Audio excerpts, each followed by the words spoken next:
ambassador appointments. Those will be the first ambassadors, I believe, that you've transmitted to the Senate. Okay, and they're very good.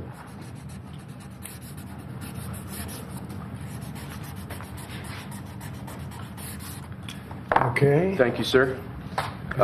Second, we have acting designations. We're actually designating Doug Collins to be the acting leader of both the Office of Special Counsel and the Office of Government Ethics. You know Doug, everybody, I think? He was in charge of the fake impeachment hearings, remember, that I won very conclusively? Fake charges by the radical left Democrats. Okay. Next, sir, the Federal Executive Institute is a program that was set up during the Johnson administration to train senior-level government bureaucrats. As you've identified repeatedly in the last few years, the senior levels of our federal government are not adequately serving as stewards of taxpayer dollars, so we're recommending zeroing out that program effectively. We're actually getting rid of a few programs that are just a waste. Just really a waste. Thank you, sir. Next, we have an executive order relating to the Foreign Corrupt Practices Act. As you've repeatedly identified, the way that this act has been enforced over the years has been devastating to American business opportunities and business competitiveness abroad. We are essentially ordering the Department of Justice to use its prosecutorial discretion in a way to ameliorate the negative effects of the Foreign Corrupt Practices Act, to allow Americans to do business abroad, and to allow our foreign partners to do business with Americans without fearing unjust prosecution. And for those of you that know this, it turned out to be, it sounds good on paper, but in practicality, it's a disaster. It means that if an American goes over to a foreign country and starts doing business over there legally, legitimately, or otherwise, it's almost a guaranteed investigation, indictment, and nobody wants to do business with the Americans because of it. Nobody wants to do business. They say, look, we can deal with China. They can do whatever they want. We can deal with Russia. We can deal with anybody. And we have a normal life. You deal with America, the FBI gets over there. They don't investigate death and murders on the street in New York and Los Angeles. They go over and investigate a business guy trying to do business. So it made it very, very hard from a practical standpoint to make deals. They want to deal with the Americans, but they don't want to be under investigation every time they speak to American, every time an American makes a phone call to somebody in a different country.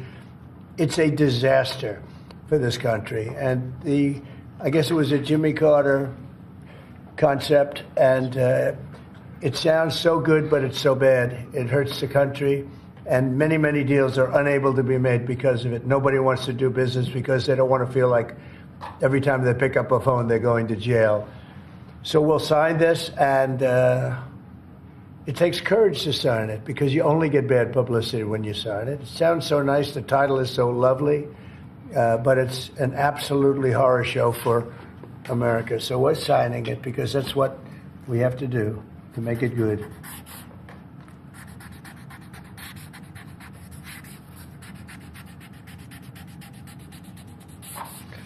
Okay, thank you. It's an important one. It's going to mean a lot more business for America.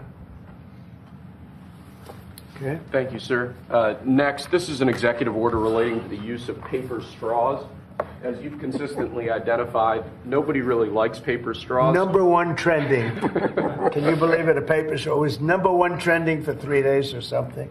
The environmental impact of plastic straws versus paper straws is entirely unclear. This has cost both the government and private industry an absolute ton of money and left consumers all over the country wildly dissatisfied with their straws. So we're asking aspects of the federal government, federal departments and agencies to look at their existing procurement processes, and we're asking your Domestic Policy Council to look holistically at this issue to address it, and it really is something that affects ordinary Americans in their everyday lives. We're going back to plastic straws. These things don't work. I've had them many times, and on occasion they break, they explode. If something's hot, they don't last very long, like a matter of minutes, sometimes a matter of seconds. It's a ridiculous situation. So we're going back to plastic straws. I think it's okay.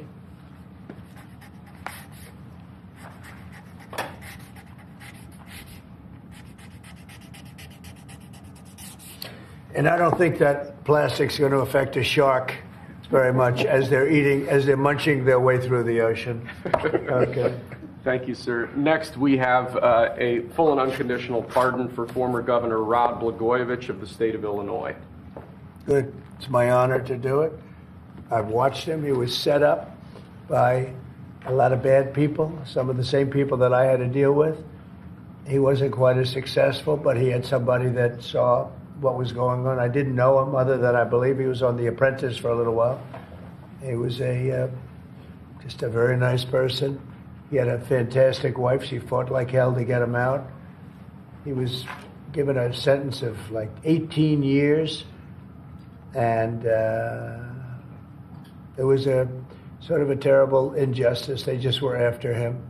They go after a lot of people. These are bad people on the other side. So I think he's just a very fine person.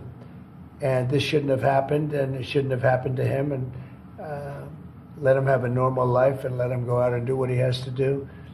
So I'm signing this as a full pardon. Rod Blagojevich. Mr. President, are you considering him for ambassador to Serbia?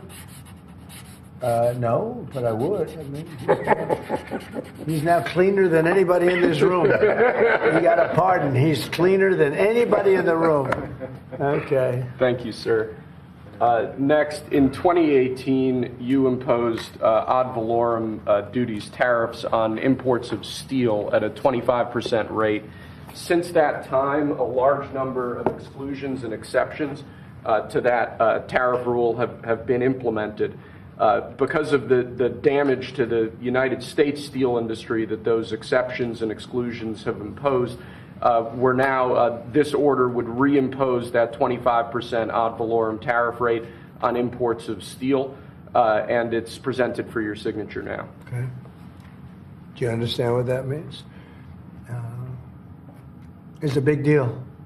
It's a big deal. This is the beginning of making America rich again.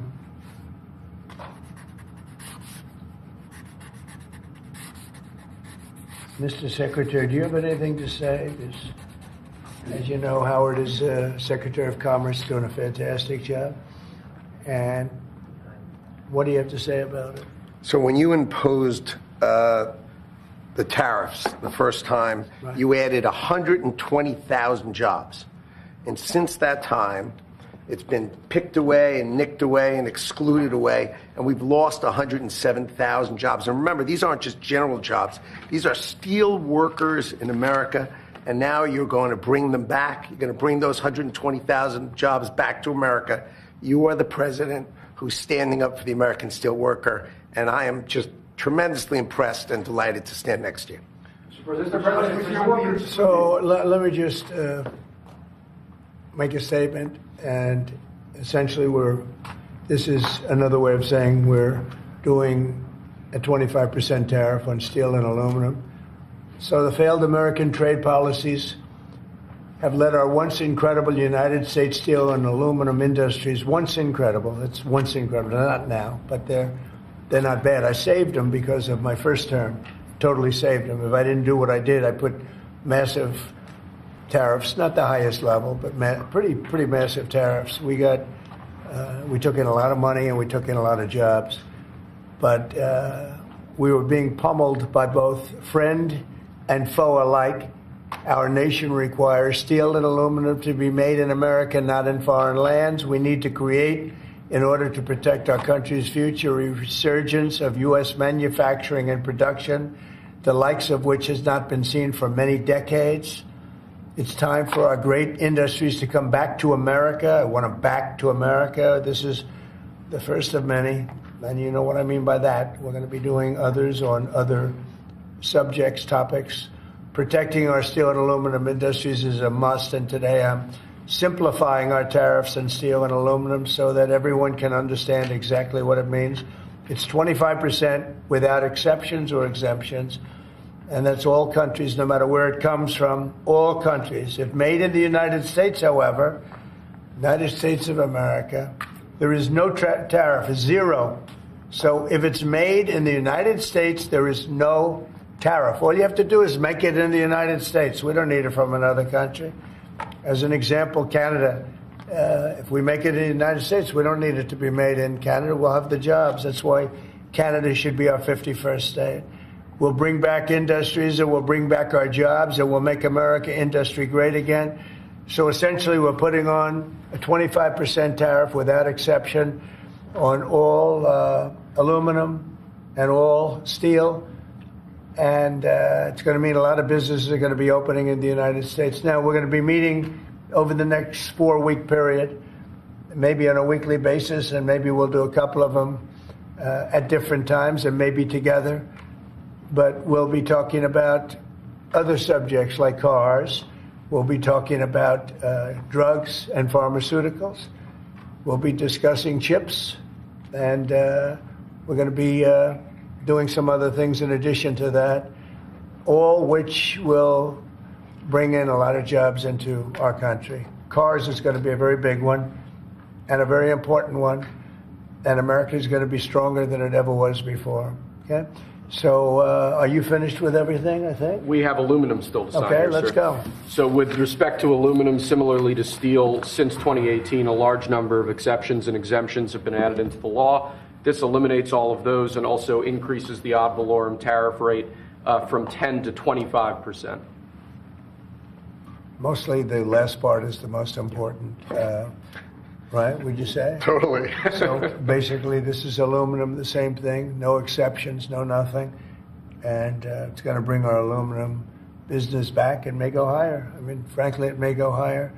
And we're going to also be talking about we're going to be talking about things over the next 3 weeks that I think will be amazing for our country, amazing for our jobs, and will bring us to a new level of prosperity.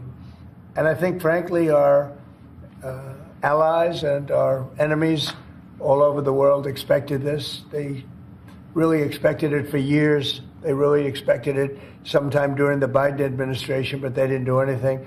As you know, I put tariffs on China. We took in hundreds of billions of dollars with those tariffs, and Biden wasn't able to get them out. He tried to, but it was too much money. He couldn't do it. And we're going to be doing a very concise and, very, it's going to be good. And I don't think if done properly, and we're going to try and do that, we don't want it to hurt other countries, but they've been taking advantage of us for years and years and years, and they've charged us tariffs. Most of them have charged us, almost everyone, I would say, almost without exception. Definitely. They've charged us, and we haven't charged them. And it's time to be reciprocal. So you'll be hearing that word a lot, reciprocal. If they charge us, we charge them. If they're at 25, we're at 25. If they're at 10, we're at 10. And if they're much higher than 25, that's where we are too. So that's having to do with everything. That's not just steel and aluminum. But we'll be discussing that over the next couple of weeks. But we will be looking at chips, and we will be looking at cars, and we're going to be looking at pharmaceuticals, and there'll be a couple of other things also in addition. That'll be Mr. President, Yes. Mr. President, U.S. steel workers have said that they support this move. But what would you say to American consumers who are worried that prices that they do support this move? U.S. steelmakers. I love the steel makers. That's But, good. well, what do you say Of course, to American because they want to save their businesses. U.S. Steel will now be a very valuable company. Anybody that makes steel is going to be great. Anybody that works in big steel is going to be very happy. What do you say to consumers who are worried about prices, sir? Oh, I don't think you're going to. No, you're going to ultimately have a price reduction because they're going to make their steel here. There's not going to be any tariff. These foreign companies will move to the United States, will make their steel and aluminum in the United States. Ultimately, it'll be cheaper. But we'll also have jobs, many, many more jobs. Sir, what are you looking at in terms of tariffs on cars and chips? Well, we're looking at numbers, and we'll be coming up with a number, but we make some of the finest cars in the world, and some companies prohibit us from selling those cars in their countries. But they sell us cars, they send cars to us, and we don't do that. We charge nothing or 2.5%, and they'll be charging 100%. They'll be charging much more than that if you look at some of them. So I think those days are over. But we'll be announcing on other things, such as cars. We got some other things we'll be doing. But the biggest thing is reciprocal. We want tariffs to be fair. If they charge us, we charge them. Tomorrow, the reciprocal tariffs? We'll be doing reciprocal over the next, I would say 2 days, don't you think? 2 days, yeah, maybe. Mr. President, the Australian Prime Minister has said that you are considering an exemption from Australia on steel. Is that correct? And why? I just spoke to him, very fine man, and he has a surplus. I mean, we have a surplus with Australia, one of the few. And the reason is they buy a lot of airplanes. They are rather far away, and they need lots of airplanes. And we actually have a surplus. It's one of the only countries which we do. And I told him that that's something that we will give great consideration to. And would you consider one for the UK as well? Well, we have a huge deficit with the UK. Big difference. You don't have a deficit with Argentina. Is that country also going to be? We have a little deficit with Argentina. Almost with every country, but Australia, because of the airplanes, they buy a lot of airplanes. There's a little bit of a surplus. Mr. President, if other countries retaliate, I don't mind. What is your plan for example, farmers? Last term, Well, the farmers are going to be helped Would you do that greatly. again? Yeah, the farmers are going to be helped greatly because they're not going to be dumping everything into our country. This will be a great bill for farmers. And in terms of retaliation, if they retaliate, it's, as I said, it's reciprocal. So if they raise it a little bit, then we raise it automatically. So I don't think it helps for them to retaliate. But also remember this, they can't really retaliate because we're the piggy bank. We're the piggy bank. But if we don't do this, we won't be the piggy bank for long. We won't be much of a country. Mr. President, you see that report, sir, that Hamas was going to stop releasing Israeli hostages, and what was your reaction? I think it's terrible. Look, I looked at the hostages that came in, and they're emaciated. It looked like something out of the 1930s. It's an absolute disgrace. And I think they saw the way the world viewed it, and they're looking for a reason not to send more because they're all. You take a look at that. It looked like it was a concentration camp, which essentially it was. It looks like they came out of the Holocaust. And what a sad thing. One of them was a young man, good-looking guy, a little bit heavier than perhaps he could have been, and now he looks like he's not even recognizable. Not even recognizable. Is the ceasefire deal at risk of falling apart? Look, I can tell you that those people have been badly hurt, both mentally and physically. I'm talking about the young women that came out also previously. And I think one of the reasons they're doing this is because they're probably sending the best. What you see is probably the best because they want to send people that look at least healthy. And that's not healthy. These people have been badly hurt. They've been interviewed by our representatives. They've been interviewed by Israeli representatives, and they're really hurting. They are really hurting mentally and physically. And I think Hamas is looking at that and saying, well, it's not going to get much better than that because they probably send out their best as a representative, and they've got more to send out, and they probably feel that they can't do that because it's not going to make them look very good. Is the ceasefire will delay that, sir? Should the ceasefire then be off? Well, I would say this, and I'm going to let that because that's Israel's decision, but as far as I'm concerned, if all of the hostages aren't returned by Saturday at 12 o'clock, I think it's an appropriate time. I would say cancel it and all bets are off and let hell break out. I'd say they ought to be returned by 12 o'clock on Saturday, and if they're not returned, all of them, not in drips and drabs, not 2 and 1 and 3 and 4 and 2. Saturday at 12 o'clock, and after that, I would say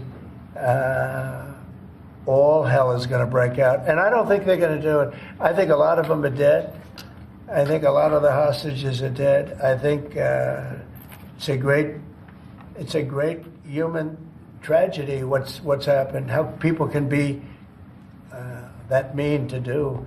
I mean, the one guy was laughing when a hostage he thought his family was alive, found out the family was dead, and his captor, so to speak, started laughing because he thought it was so funny. This is a different group of people. No, I would say Saturday at 12, we want them all back. I'm speaking for myself. Israel can override it.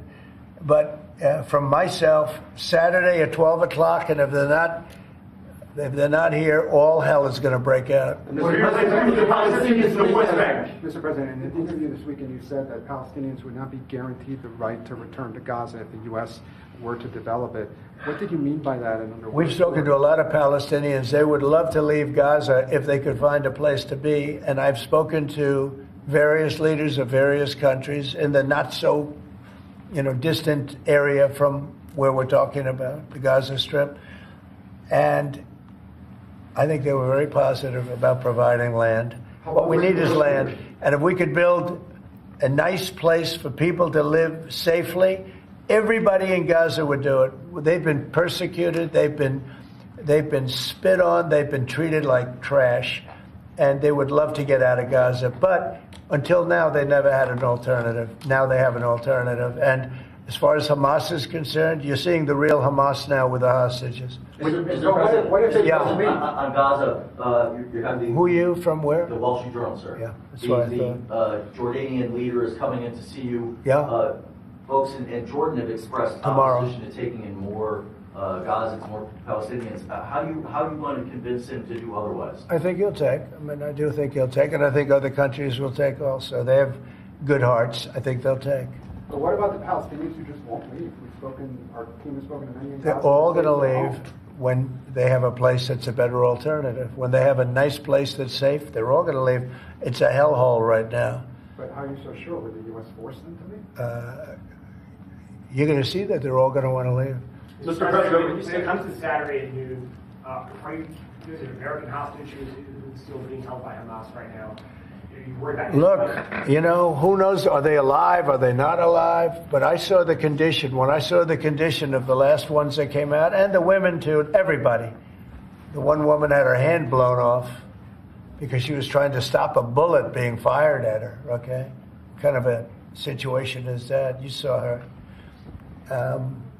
I just think it's time to either you release everybody.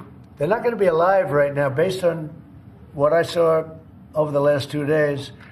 They're not going to be alive for long.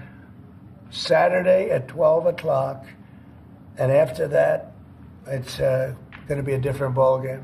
Mr. President, when you say all hell is going to break loose, are you speaking about retaliation from You'll Israel? find out, and they'll find out too. Hamas will find out what I mean. Mr. President, with They're going to find out what I mean. These are sick people, and they'll find out what I mean Saturday at 12 o'clock. But no involvement How from about the the U.S. Palestinians from the West Bank?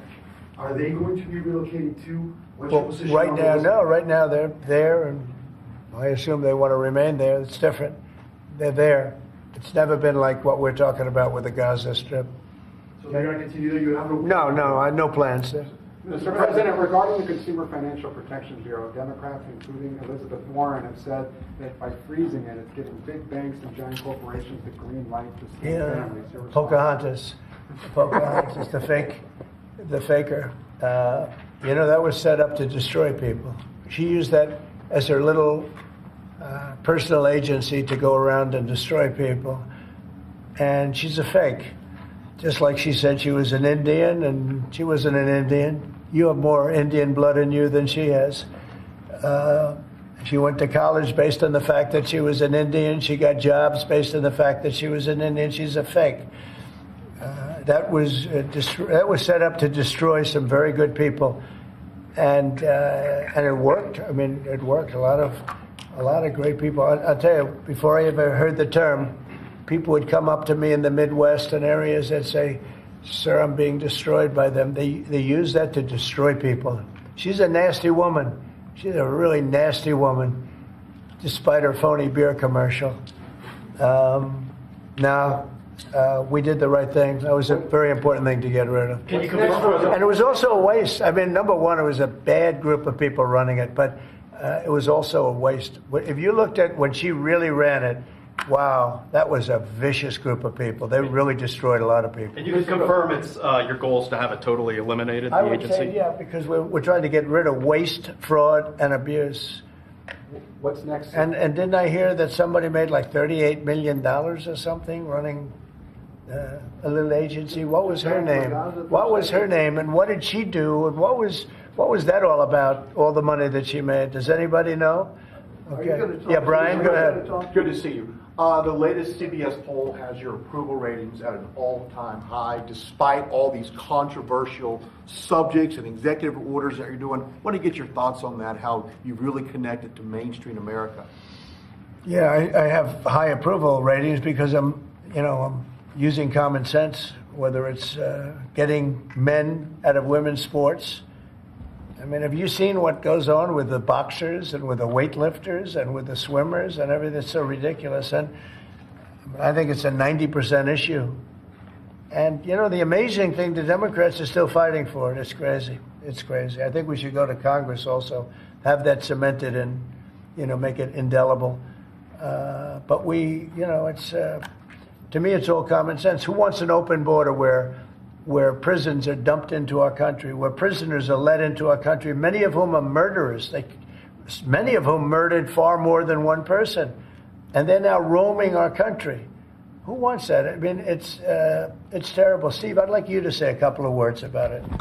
Yes, well, as you know, Mr. President, since you issued your day one executive orders, border crossings are down approximately 95%. You talk to agents on the line. In their entire careers, they've never seen crossing days as low as what they're experiencing right now. The cartels, in fact, are enormously frustrated because they've never seen a clampdown like this before in American history. There are people who were working at Border Patrol back when it was INS in the 80s and 90s. They've never seen a day like this. That's because you've mobilized the 10th Mounted Division, the Marines, the entire U.S. military. They're erecting physical miles of barrier, temporary and ultimately permanent, every single day. You have all of your border agents pushed to the front line. They're not doing the humanitarian processing, quote unquote, that Biden was doing. They're doing law enforcement and national security. They're interdicting weapons and drugs. They're interdicting violent, high-threat criminals. And the U.S. military is repatriating illegal immigrants at a pace and a scale that has never occurred before in American history. And those who are committing human trafficking and child trafficking are being prosecuted for felony offenses, and they'll be doing hard time in jail. There's never been a lockdown like what you have implemented through your orders and vision since you took the oath of office. What's your thoughts on Doge? Wednesday at 10 a.m. They're having the first subcommittee to focus on the fraud in Medicare. Yeah, before I discuss that, I just want to add to what Steve said. And we want people to come into our country, but we want them to come in legally. They have to go through a process. And we have to know that they haven't killed 9 people, or they haven't killed, like in one case, five people. And they're out on the loose, and we're all looking for that particular individual. This was all led in by Biden and the group of stupid people, bad people and stupid people. Some are bad, some are stupid, some are both. But I'll tell you what they've done to this country. But we're cleaning it up. And hard to believe I can say it. It'll be better than ever before. But we have a lot of bad people we have to get at. We're searching out for a lot of them. I think Tom Holman and Christie are doing an unbelievable job. Christie, no. They're doing an unbelievable job and taking out massive numbers of people. And you notice every country is accepting those people back. Remember, everyone said, oh, they'll never accept them. They're all taking them back. They have to. They're all taking them back. Every single country is taking them back. I don't know if they want them or not. I don't imagine they do, but they're taking them back. Are you going to talk to Zelensky this Mr. week? President, back on Gaza, you talked with Fox News about the billions of dollars we pay for Jordan and Egypt every year. Would you withhold aid to these countries if they don't agree to take in the Palestinians? Yeah, maybe. Sure. Why not? I mean, if they don't agree, I would conceivably withhold aid. Yeah. Are you going to talk to Prime Minister Netanyahu about the Saturday deadline? Sure. I mean, it's just my deadline, but yes, they may change it. But I think it's. I've seen too many people come out. They look like Holocaust victims from many years ago. I've never seen anything like it. I didn't think this could happen in this world today. You know, we think we have a civilized world. It's not civil. These are bad people we're dealing with. So that would be my suggestion. And he can open it up or not open it up, but that would be my. Do you have anything to say about that? Your commerce, but you have a lot to say from the standpoint of your faith and your religion. Go ahead. So it's amazing that for years of nothing. And then you come in and you immediately start to move the needle. You have hostages coming out. You send Steve Witkoff, who's done an amazing job for you. You're changing the Middle East. You're supporting your ally, Israel. And I, for one, can't be more impressed with the outcomes that you have driven. And choosing this Saturday to save people's lives or just be done with it seems like just the right choice. But I think it's time to come up with a date. Totally. What are we going to do? Keep every week 2 people, 3 people? No, I don't think you can do that anymore. These are very seriously endangered people. These are endangered people. I don't think they're going to last very long. You know, the people that came out yesterday, they wouldn't last very long. Were you ruling out any U.S. involvement in whatever happens after this deadline? We'll see what happens. We'll just see what happens. Will you talk with Zelensky this week, sir? Yeah, probably. By telephone, what's your message? He wants to make a deal. Let's see. We'll see what it is. We're dealing with them, and I think they both want to make a deal, but we'll have to see. It's got to be done. What is Zelensky? Would have never happened if I were president. This would never have happened. Millions of people are dead. What will Zelensky have to give up, if anything?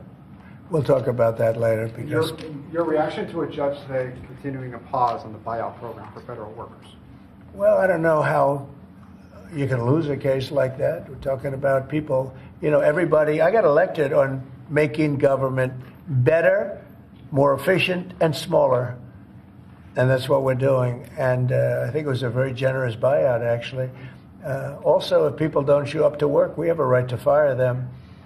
And they have an option. They can show up to work or not. If they don't want to show up to work, then let them work. Because then the next step is, have you worked before? Have you worked during this time that you're supposed to be working? You'll find many of those people, in my opinion, have had other jobs. Even though they're collecting money from the federal government, many have had, in my opinion, other jobs.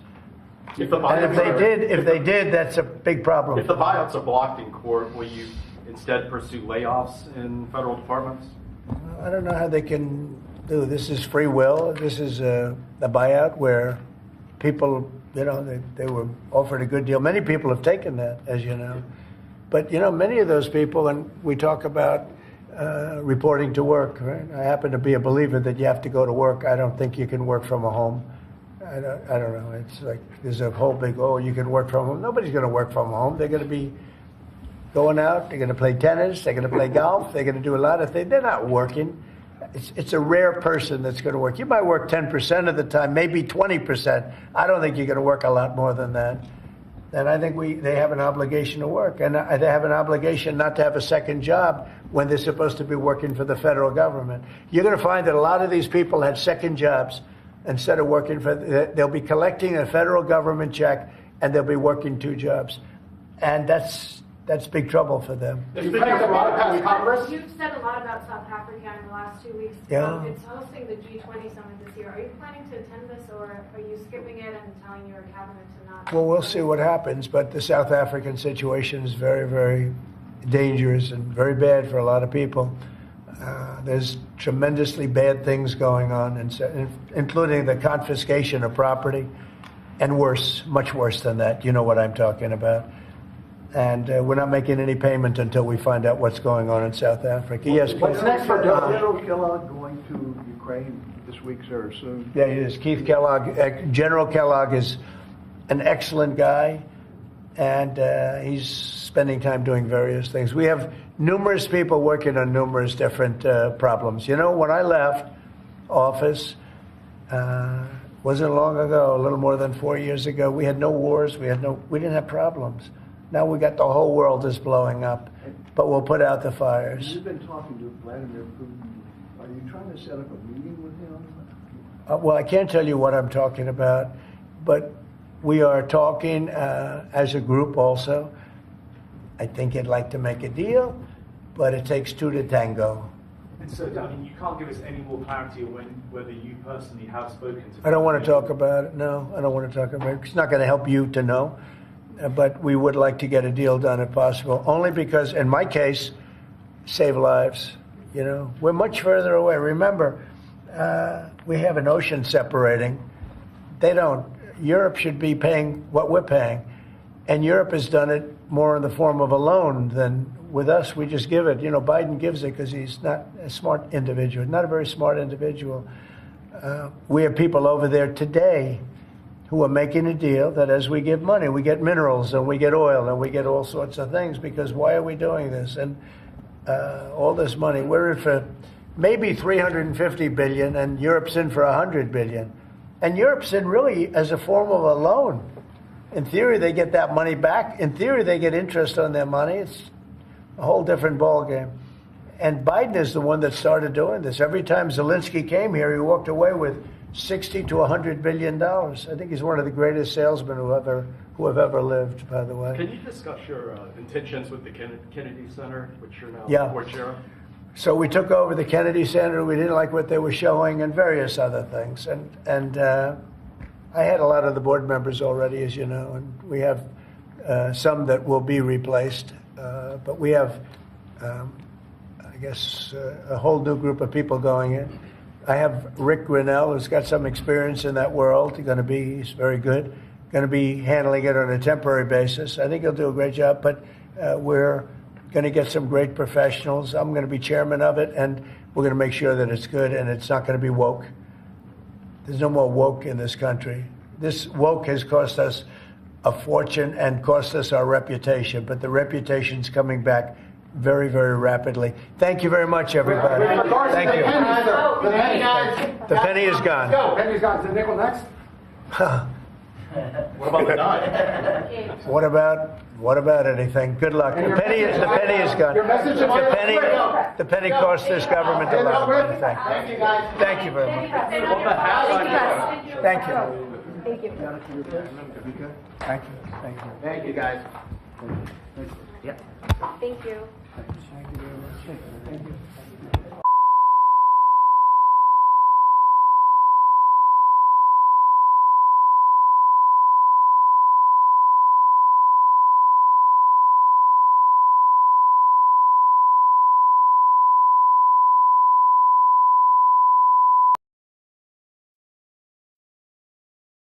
What?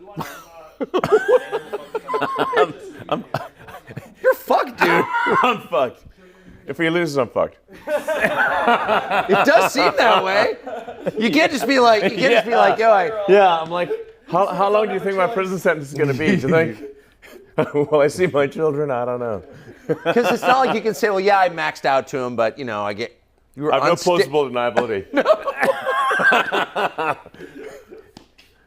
No, and I've been trashing Kamala nonstop. Oh, I know.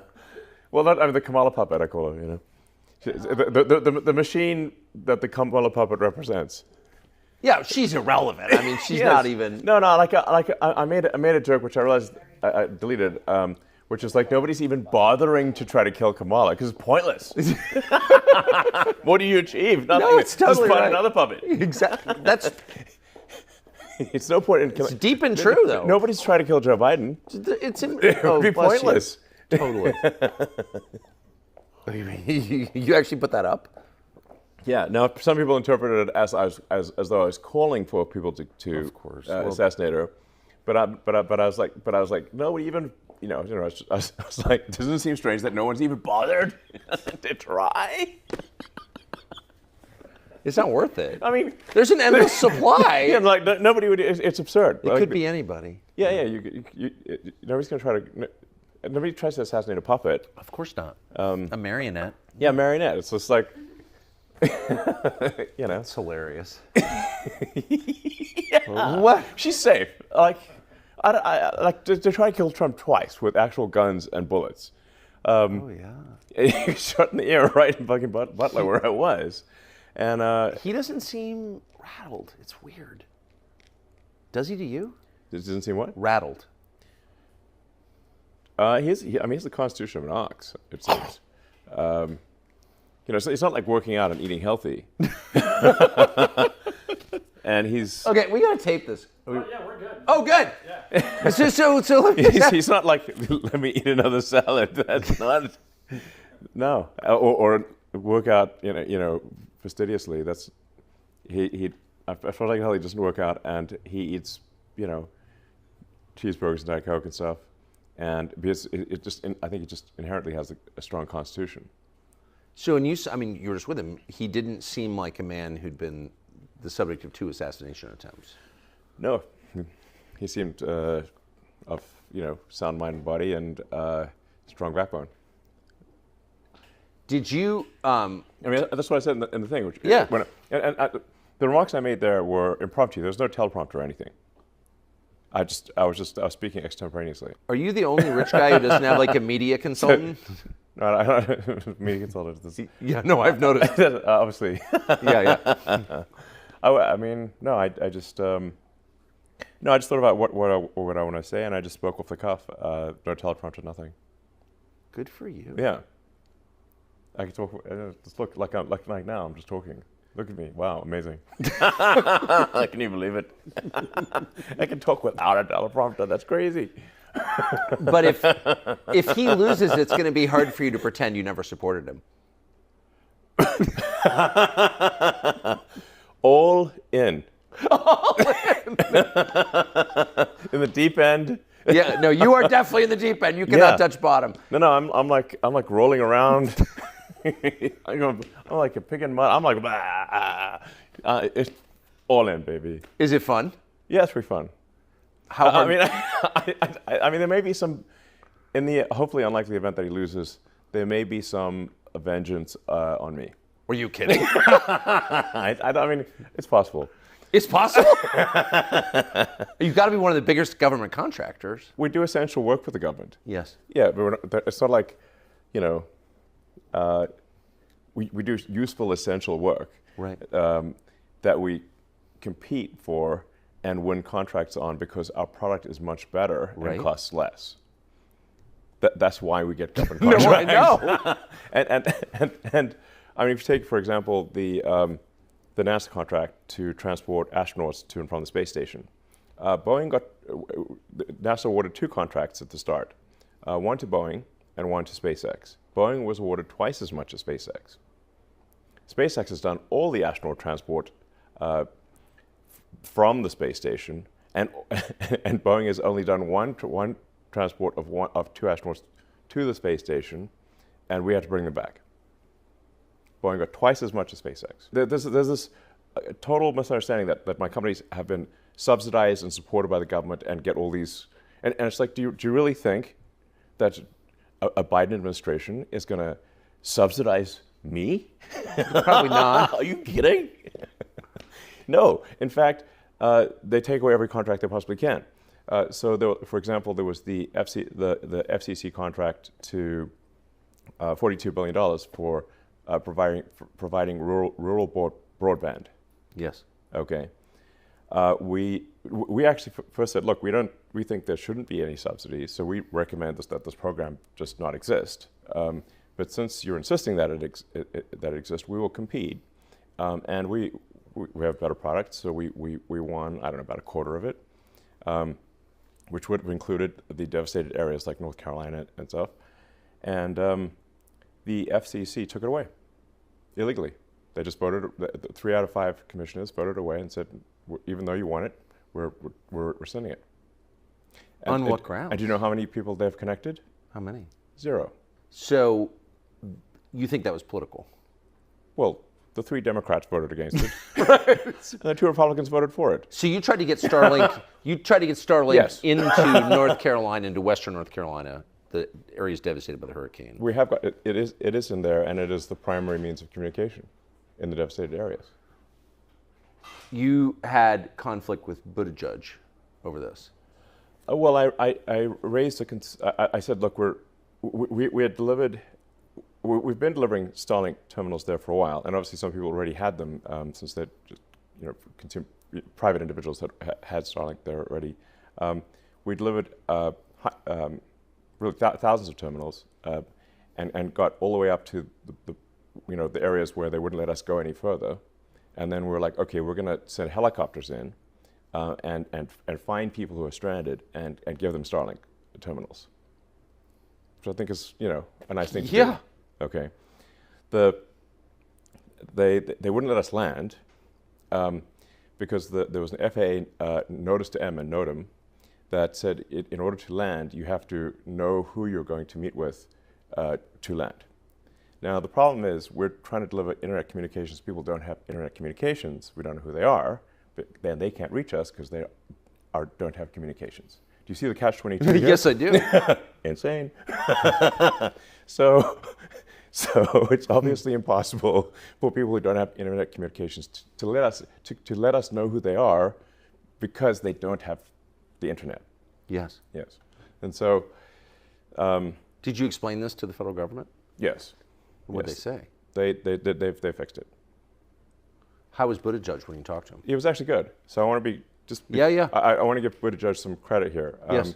First, when I complained about it, he reacted in a very level-headed way, and he reached out to me and he called me. Yeah.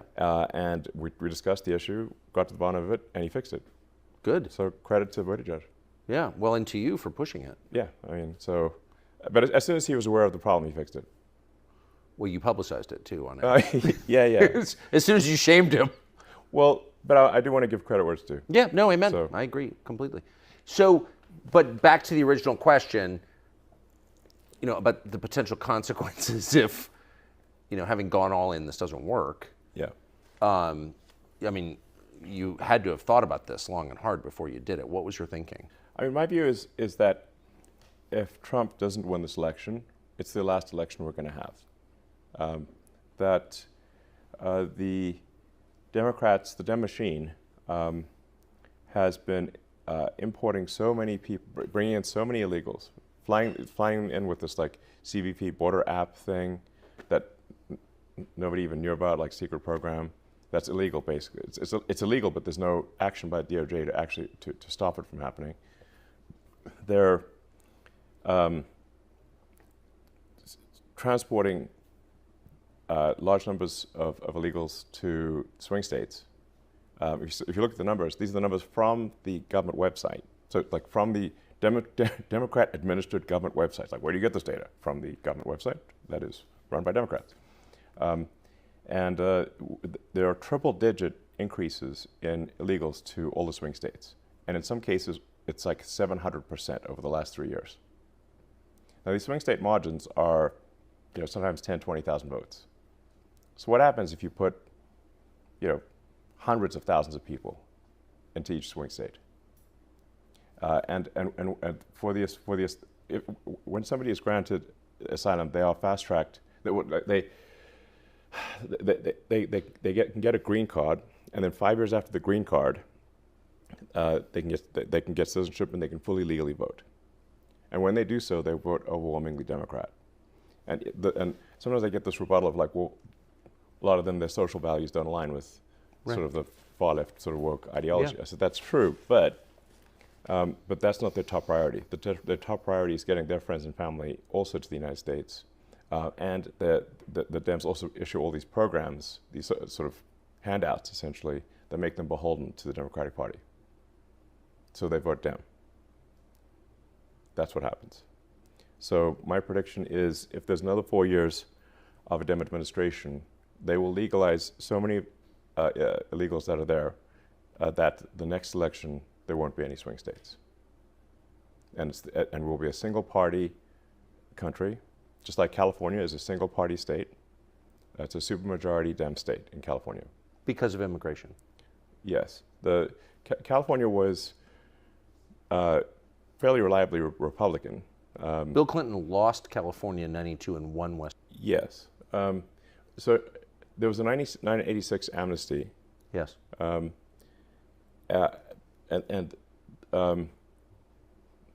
Thereafter, California trended very strongly Dem, and is at this point, I think, 65-70% Dem, something like that. It's supermajority Dem. The California legislature has more than 2/3 Dem. Has it improved the state? No, it's not. And California just passed, which is shocking. It's hard to believe this is even real, but California just passed a law making it illegal to require voter ID in any election at all in California. Did you know that? No. Yeah, Newsom signed it into law last week. It's illegal to require an ID. In any election, even a town council. And a friend of mine who lives in Palo Alto was like, is this actually real? And he went to like vote in like some city council election. He tried to show them his ID, and they said, we're not even allowed to look at your ID. Have they extended the same? Actually what's going on right now. But by the way, they're proud of it. They're not hiding it. But and it's also only law. voting. It's not buying a gun or buying liquor or buying a pack of cigarettes or flying on an airplane or renting a hotel room. It's only voting that it's illegal to do. Oh, if you try to buy a gun, I mean, they're going to ID you 6 ways a Sunday. California's trying to make it basically illegal to own a gun. And the same people that demanded vaccine IDs if you want to travel or do anything are the same ones who say no voter ID is required. Is there any reason Obviously hypocritical. to pass a law like that except to abet voter fraud? It's so that fraud cannot be proven. So it enables large-scale fraud and no way to prove it, because how would you prove it? It's literally impossible. No ID. You're not even allowed to show your ID. It's insane. Well, it is insane. The purpose of no voter ID is obviously to conduct fraud in elections. Obviously. There can be no other explanation. I mean, they come up with some nice-sounding thing. People don't have IDs. Could you live in this country without an ID? Yeah, I mean, their common rebuttal is like it's racist to require ID, and which is insane. I think it's actually racist and patronizing to say that people can't figure out how to get ID. Obviously. But how could you live here without an ID? I don't think it's even possible. Can't. Yeah. You can't do anything. You need ID for everything. Like the list of the things you need ID for is basically everything, except voting. So you see the rest of the country. It's total bullshit, obviously. Obviously. Yes. But that doesn't in any way minimize the aggression or self-righteousness they bring to this conversation. Yes. You're a racist if you want that. Right. Whereas, in fact, obviously, someone is racist if they say that people of a particular race cannot get ID.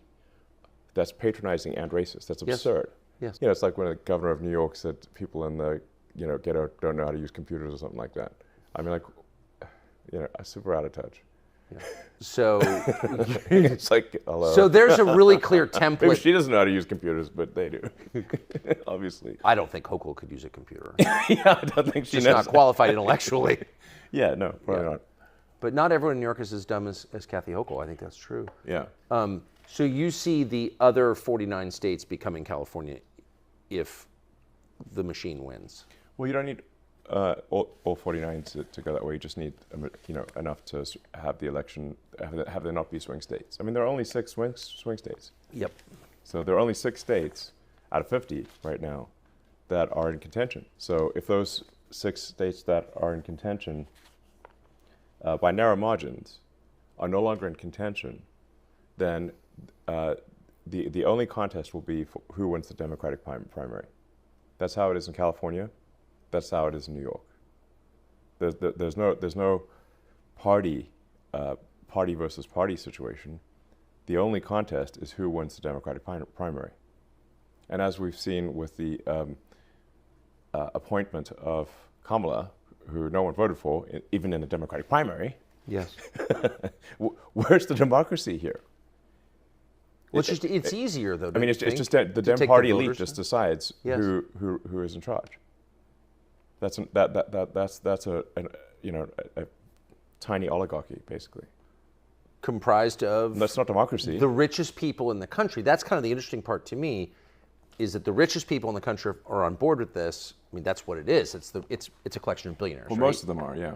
But you're not. Not me, and not everyone is. I think there's, but it is a shocking number of so-called billionaires are in the Dem camp, more than are in the Republican camp. Oh, for sure. Which is wild. So in fact, the astonishing thing in the swing states is that they're even a contest, given that the Dems have far more money than the Republicans. So the Kamala campaign dramatically outspends the Trump campaign in the swing states. The media is overwhelmingly pro-Democrat.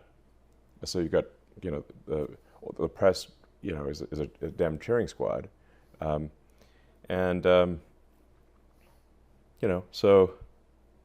And then you've got also almost all the Hollywood and entertainment, the celebrities also, endorsing Kamala and being pro-Dem. So you got the celebrities, they got the money, they got basically everything on the side of the Dems. The problem is the underdog here. Trump's the underdog in swing states, and still it's a contentious. It's still a 50-50. After all that, what does that tell you? It tells me that if people actually knew what was going on, they weren't being fed nonstop propaganda, it would be a landslide in favor of Republicans. Yeah. But why not join the easier side? I mean, you're creating problems for yourself by getting on stage with Trump. You must have had friends who said that to you. Sure. Yes. Yeah. Yes. People who care about you, like, why even get involved in this? Well, because I think we want to remain a democracy, and we don't want to become a one-party state. Yes. That's the reason. And it's the exact opposite. The people call Trump a threat to democracy, but the people who are saying Trump's a threat to democracy are themselves the threat to democracy. Yes. One-party rule is not democracy. One party where essentially the party elite pick a candidate, as happened with Kamala, is not democracy. Where did the people vote? Show me where the people voted. No, there were no people voting. It was all just Dem party elite that just appointed someone.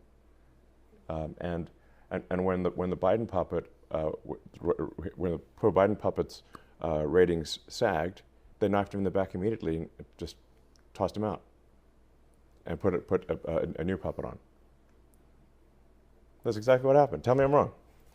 Well, not only are you right, I mean, it's almost not even worth criticizing Kamala Harris. No, exactly. What does she have to do with it? There's no point in criticizing Kamala. She's simply the face of a much larger machine. Yes. And she will say whatever the teleprompter, whatever's on the teleprompter, she's going to say it. Yes. Now she gets stuck if the teleprompter breaks. That happened recently. I think the teleprompter stalled, and she was just like looping for a while, for about a minute. So I think that happened yesterday or something. It was pretty funny to watch.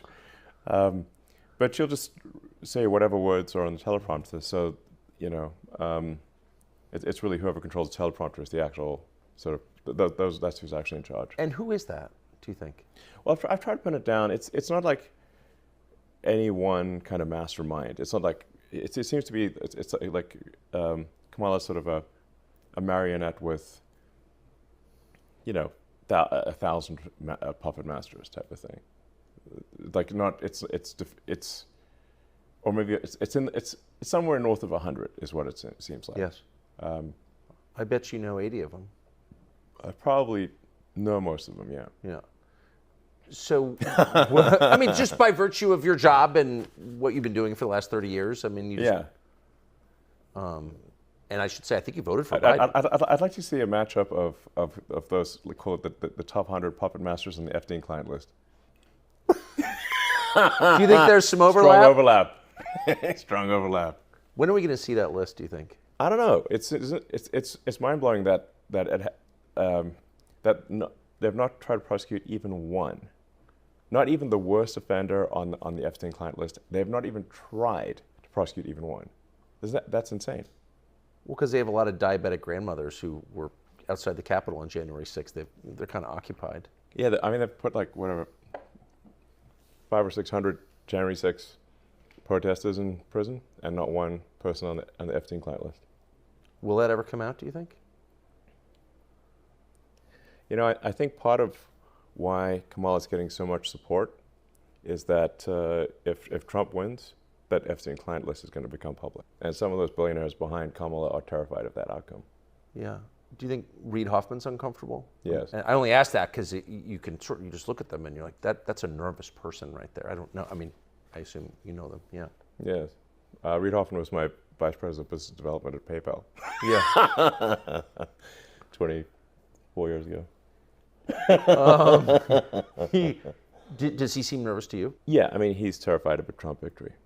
Because of the disclosure that would follow? I think, yeah, I mean, I think he's certainly ideologically not aligned with Trump anyway, but I think he is concerned about the Epstein situation. like something might actually, the DOJ might actually move forward. There are a lot of videos, apparently.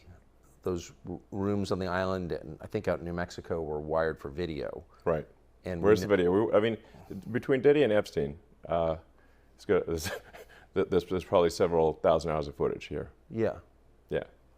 It's kind of weird that the people on those videos are lecturing the rest of us about our moral failings, isn't it? Yeah, it's weird. What is that? Well, I mean, part of how they deflect attention from themselves is by, criticizing the morals of others. Yes. So it's sort of like a preemptive moral strike. Yes. I mean, as I said, I think those who are saying Trump is a threat to democracy are themselves actually the threat to democracy. It feels like we're getting to a place where the rest of us know too much. Is this, do you know what I mean? I mean, it's easier to live in a society where you don't really know what the people in charge are doing or why they're doing it. But now, thanks, I would say, largely to X. Yeah. I think that's fair to say that. Yeah. We do know a lot. Not everything, but we know a lot. And I wonder, where does that, like, what happens next now that we know all this? The kidnapper's shown us his face. Like, what happens? Well, I think if Trump wins, we can do some house cleaning and shed light on things. Yeah, all the X platform does is adhere to freedom of speech within the bounds of the law. Yes. And if people want to change the laws, they can change the laws. And so, like X in different countries, X does censor in countries where censorship is the law. We don't try to, push American laws in other countries, but we do try to stick to the law in any given country. That's what we're doing. We open source our algorithm. We try to be as transparent as possible. But those who want to push lies obviously hate truth and transparency. Yes. Because it shows them to be liars. I mean, you look at that, like how outrageous it was that Kamala in the presidential debate kept pushing the Fine People hoax. They know the Fine People hoax is false. Trump would never support Nazis, a Nazi rally. It's absurd. And he explicitly said that in that same speech that you must condemn anyone who has Nazi tendencies with in the strongest possible terms. Despite knowing that to be false, the people who wrote the speech for the Kamala puppet put the Fine People hoax in the presidential debate, deliberately lying. Again, messed up. If she wins, I mean, how can they let X continue in its current form, in its current role in American society? They won't. They will try to shut it down by any means possible. What do you mean by any means possible? I mean, either by they'll try to pass laws. They'll try to prosecute the company, prosecute me. The amount of lawfare that we're seeing taking place is outrageous. There are many examples, but like the Department of Justice, for example, launched a huge lawsuit against SpaceX for failing to hire asylum seekers. Come on. Yeah, asylum seekers? Not asylum, those who've been granted asylum seekers. Now there's also a law called International Traffic and Arms Regulations that because SpaceX develops advanced missile technology that can be used in nuclear ICBMs, that we have to be very careful with who we hire. We can only hire someone if they're a permanent resident or citizen. That's what the ITAR law says. Then there's another law that says that you cannot discriminate against asylum seekers. So we're damned if you do, damned if you don't. The DOJ did a massive lawsuit against SpaceX for failing to hire asylum seekers, even though it is illegal for us to hire asylum seekers under ITAR law. This is an actual thing that's going on, and they can only do a fairly small number of lawsuits every year. So why did they pick this one? Because you own X. Yeah. It's like that famous quote from Beria. Stalin's like chief torturer and head of the secret police. Beria said, "Show me the man, and I'll show you the crime." I mean, we have so many laws that it is actually impossible to impossible to do business, impossible to operate without being violating some law, because you have laws like the ones I just gave you, where both things are illegal. Yes, they contradict one another. They contradict one another. So it's illegal to discriminate against asylum seekers in jobs, but it's also illegal for us to hire asylum seekers. But it discredits so they the law. just chose one. They chose the one law and ignored the other one. And the Department of Justice at federal level prosecuted SpaceX for that.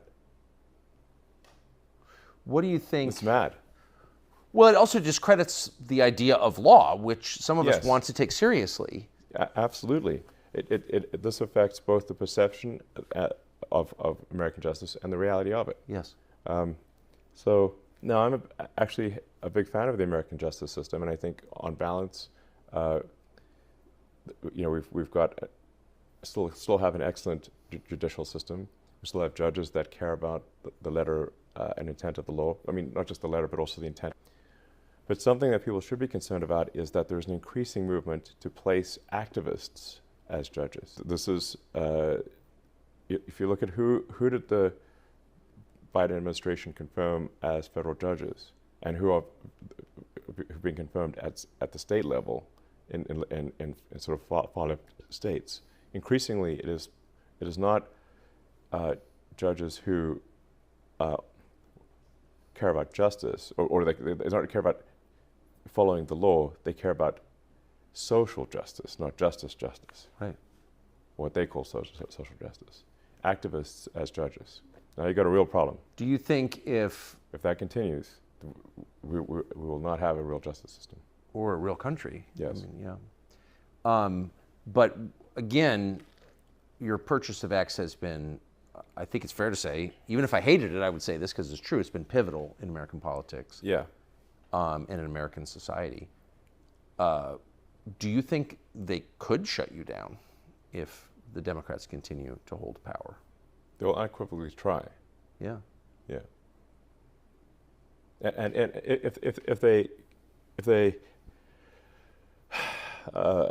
get a majority in the Senate and House and the presidency, then they can simply pass a law and delete Section 230. So simply make us liable for what anyone says on a platform with like at this point almost 600 million monthly active users, which is impossible. That's like trying to regulate speech in city of like a country. Yeah. So a big country. Yeah, you'd just be instantly bankrupt. But I bet they wouldn't withdraw legal immunity from the vaccine makers at the same time, would they? No. That's unlikely. As long as we're withdrawing legal liability protection. Yeah. Yeah, I mean the whole vaccine debate is a long one. I'm not anti-vaccine in general. I think we want to exercise caution with use of vaccines, but in the absence of vaccines, there will be a lot more, I think, people that have died. Like we want the smallpox vaccine. That was a good one. It seems a good one. Yeah. Yeah. Smallpox will kill you. Killed a lot of people. It killed a lot of people. It used to be a lot of people would die of smallpox, and a lot of people would get polio. For sure. Yeah. We had a president who had polio. Oh yeah. There's still people. You meet people today. Yeah. In their 80s who were limping from childhood polio. Right. It's good that we don't have that, and vaccines, played a major role in that. So but that doesn't mean that vaccines should not have any scrutiny. Of course they should. We should be making sure that the quality control on vaccines is incredibly good, since if we're giving them to children and whatnot. And we shouldn't force people to take vaccines. That itself is a controversial statement, that we shouldn't force people. We shouldn't force people to take vaccines, no. Yeah. So just to re-ask, I believe in freedom. Yeah, I've noticed. America's supposed to be the land of liberty. Freedom and opportunity. So that we try to, as much as possible, maximize people's individual liberty, and that we try to be a country where you succeed based on your talent and hard work. Yes. Those are two fundamental values. That's what's made America great, and if we lose those, our decline will be swift. What do you, if you had to bet? I mean, does freedom reassert itself in America, or not? Well, that's why I think part of why this election is so pivotal. I think if we, with the Trump administration, I think we can improve the liberty of Americans. We can. I think we need to have sensible deregulation, where we keep the regulations that matter. Like we don't want to destroy, important habitats or encourage oil spills or anything like that. But there are so many regulatory agencies that have overlapping responsibility that we are smothering progress. And we can't build a high-speed rail in America. You look at the ridiculous high-speed rail project in California, where they've spent $7 billion, and all they've got to show for it is a 1,600-foot section of concrete with no rails on it. The picture of it online. So it's not that fast yet. We wouldn't say it's high speed at this point, or even rail. It doesn't even have rail on it. Maybe by now they put some rail on it, but it's this comically small section of rail. $7 billion has been spent. Most of it in like environmental consulting and I don't know where, but clearly not in building high-speed rail. So we've got, there are so many different regulatory agencies and so many laws and regulations that prevent progress that if this continues, we simply won't be able to get anything done. It does seem like the engineers are not getting rich. It's the environmental consultants, the climate consultants, the DEI consultants. A whole consultant class seems to be getting richer by the year, where people with actual skills, the ones that bring actual progress. Useful things, products and services that you can use. That's right. Yeah. So this is a trend. Things that if you were like traveling on a desert island, you'd want those people. Right. But you wouldn't want environmental consultants. They seem undercompensated. It's like you're going to starve. Though. Okay. Yeah. And it's like who are actual builders that get things done, and every year we're making it harder in America for actual builders to get things done. We're in this like weird Ayn Rand Atlas Shrugged scenario, where it's there's yet another regulation, yet another rule, and there's sort of that phrase in Atlas Shrugged, you'll manage. It's like eventually you're like can't get anything done. Why the hostility though toward people with meaningful skills? It's not a neutral posture they have. Yeah. I mean, they're enriching themselves obviously by creating fake jobs because they have no skills, and they don't have creative power. So I understand that. But why do they hate people who do have creative power and actual skills? I don't understand that. I'm not sure I understand it either, because it's difficult for me to put myself in a mindset, because I'm someone who believes in construction. I build things. That's what I do. Yeah. I build cars. I build rockets. I build satellite internet. I've spent thousands of hours, tens of thousands of hours in factories, building up factories. I can't really put myself in the mind of say someone who would want to do crime, because I don't want to do crime. Yeah. I don't want to hurt. There's some people who enjoy hurting other people. I don't enjoy hurting other people. So I have a hard time imagining why would somebody do that. Yes. In an extreme case, you can't put yourself in the mind of like say a Jeffrey Dahmer, where you're like a cannibalistic serial killer, because you're not a cannibalistic serial killer. Right. You're like I don't get it. It's not a fetish you can relate to. It's not. I do think this is that in the sort of well-meaning sort of liberal mindset. I know I have many good friends who have they have deep empathy for their fellow human beings. Good. And they care. But the challenge that they have is that they've often grown up in a very sheltered existence, where everyone around them is nice and civilized, and they just really don't encounter people who are have uncontrolled violent tendencies, or like hurting people. They've just always grown up in a sort of kumbaya. Yeah. Everyone is nice, hippie commune situation. Minneapolis pre-riots. Yeah. Yeah. I mean, if you but there's a small number of people. It's like a few percent of society that either can't have anger management issues that are so severe that they lose their temper and hurt or murder others, there's a small, it's like I said, it's not a large number that enjoy hurting other people. And if you do not incarcerate them, they will do that. So they will hurt other people. And what I see is what I call shallow empathy. Like people have empathy for the criminals, but not empathy for the victims of the criminals. Yes. And so if you simply have, and I believe one should have deep empathy to say, like, what is the greater good for society? Is it better to incarcerate violent criminals and prevent them from hurting people, or to let them loose and allow those people to be hurt? And I think the latter is much worse. You know, my mom lives in New York, and it's my mom at this point has gone from being Democrat to Republican, and her friends in New York are having the same experience, because you know what'll turn you from a Democrat to a Republican pretty fast is getting punched in the face while you walk down the street. Yes, for no reason. Yes, and then no action being taken against those who hurt you. And that happened to your mom? Not to my mother, but to 3 of her friends this year. Why would someone punch them in the face? I don't know. But I'm not a face puncher. Right, no. You know. But if you walk around the streets of San Francisco and many downtowns, so they go to downtown Philadelphia right now, you know, they call the people homeless, but the homeless is the wrong term. Violent drug zombie. Yeah. Okay. It's like, you know, you look at them, you say, like, homeless is a misnomer. It implies that someone got a little behind on their mortgage, and if you just offer them a job, they'd be back on their feet. Yeah. Now, no, but if you go and look at downtown Philly or San Francisco or parts of New York, and actually most downtowns, what you actually have are violent drug zombies. So they're like shuffling down the street with dead eyes, you know, and with like needles, you know, and human feces on the streets.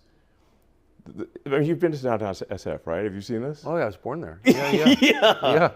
Like one of the most beautiful cities in the world. Oh yes, the greatest. And now you have to step over the drug needles and the feces and the bodies.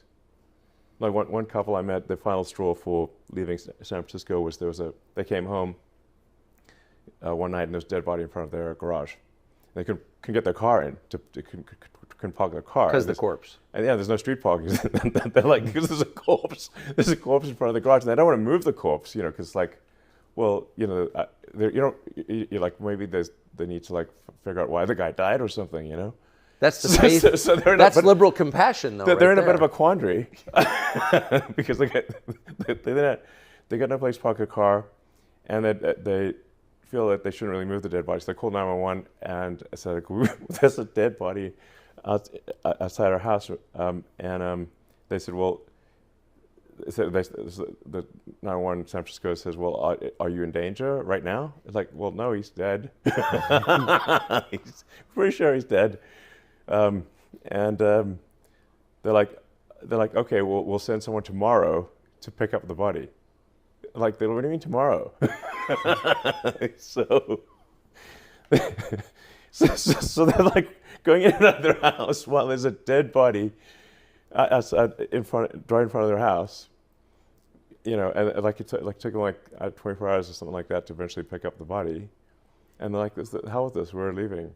And did they? Yes. By the way, there's a million anecdotes like that. Oh, I know, but I just don't think this is not rare. It's ubiquitous, and so then you wonder, like, how can people still tell themselves they're compassionate if this they're is what I'm allowing saying is that people really just need to think what. I believe in being compassionate about society. Of course.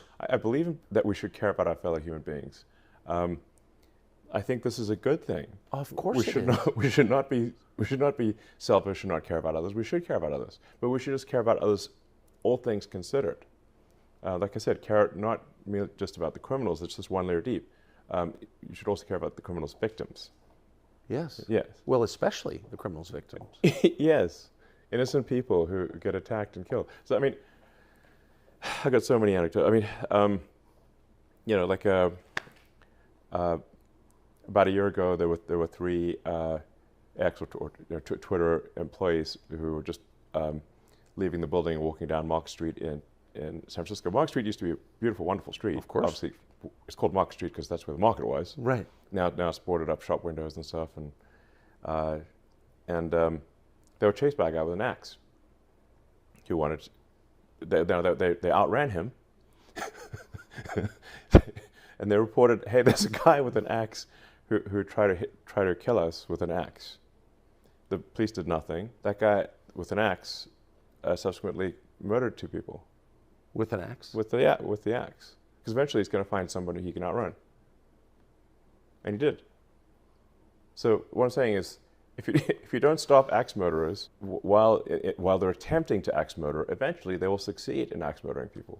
If this goes on, I mean, that's such an obvious observation. It seems obvious. Yes, I think it is. Yeah. That if you're in any way abetting axe murder, then you're against civilization. That's the way it looks to me. I mean, yeah. I'm trying to understand motive here. I can't relate like you. But you're against the whole project if you're allowing that, I guess is what I'm saying. Yeah, I think we should, a controversial position, but I think we should arrest axe murderers when they first attempt to axe murder, not after they've succeeded in doing so. And I think we should assign at least some of the blame for the axe murders to the people who allowed this guy to wander around with an axe on Market Street trying to kill people. Yes. Yeah. Well, you know, there's this whole movement to decriminalize crime. Oh, I've noticed, yes. What is that? Madness. Yeah. Like to make crime legal. Like in California, you can just steal things and nobody does anything. It's like fully legal to steal anything under $1,000 in California. That's why they now have to like lock up goods behind these glass and plastic walls. So you go into the supermarket and you can't even get toothpaste. And this has actually been particularly difficult on small mom and pop operations because they don't have the resources of a large corporation. So it's put a lot of small businesses just killed them. So when you're at dinner parties and you make these points, what do people say? Well, actually, I think I've been able to persuade people that we really we need to reverse course here. I think I have actually been able to persuade a number of people, and I think there actually is now a California ballot initiative to recriminalize theft. No, guys, there's a reason why we criminalize theft in the first place. And then amazingly, I think Gavin Newsom came out against that proposition. Yeah, no, honestly, he's the goddamn joker. Gavin Newsom is like from the Batman Dark Knight, the Joker is in charge of Gotham. You remember when he took over New York, basically, and the criminals roam free and the citizens are arrested. That's California. But I mean, at least there's a ballot initiative, which I think will probably pass, to say, no, it is a crime to steal things. Because people love that. So you know Gavin, you've got to know Gavin Newsom. He knows, I know Gavin Newsom. Everyone knows I've Gavin known Gavin Newsom. for a long time. Oh, exactly. So what is that? And he doesn't seem crazy when you talk to him in person. He's a perfectly nice guy.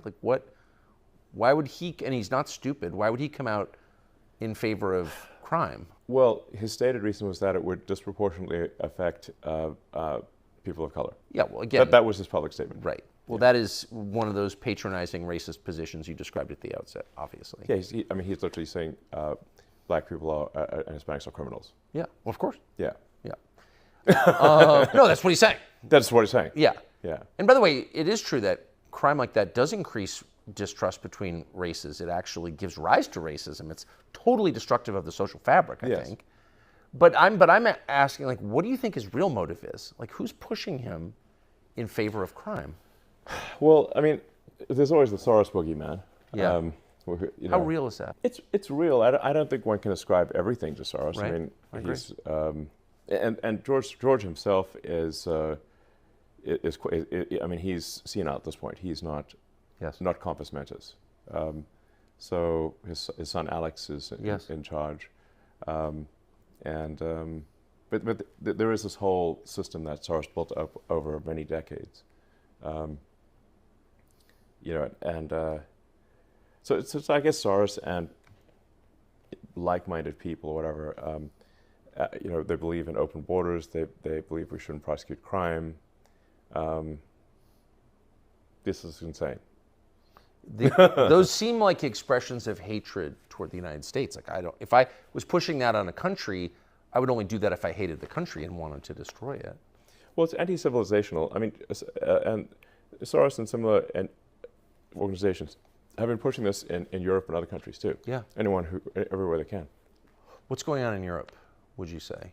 Europe suddenly seems like a different place. Well, I mean, my biggest concern for Europe is that the birth rate is half replacement rate. Yes. So Europe is rapidly becoming, with each passing year, older and older, with fewer and fewer young people. So I think at a most fundamental level, unless Europe has a birth rate at least roughly equal to replacement rate, it is in population freefall. Population collapse is what's going on in Europe. So there's also like a shocking amount of censorship. You may have seen like in Britain, I kid you not, how can this be real? They are releasing convicted pedophiles from prison in order to put people in prison for Facebook posts. But to be fair, those are posts that criticize the government, so they have a good reason. Well, they would actually, some of these posts that at least the ones I've seen, didn't actually criticize the government, or they were seen as sort of as hate speech. Right. So because they noticed the society getting crappier and crappier with every year, and they said so. Yeah. I mean, there were, and this is I'm simply stating a fact, there were migrant rape gangs in England that would run around and prey on young girls, gang rape them, and some people found that objectionable, which obviously it should be objectionable, and they were upset about that, and so they complained about it online and were sent to prison. That sounds crazy. So it is crazy, and that's like what?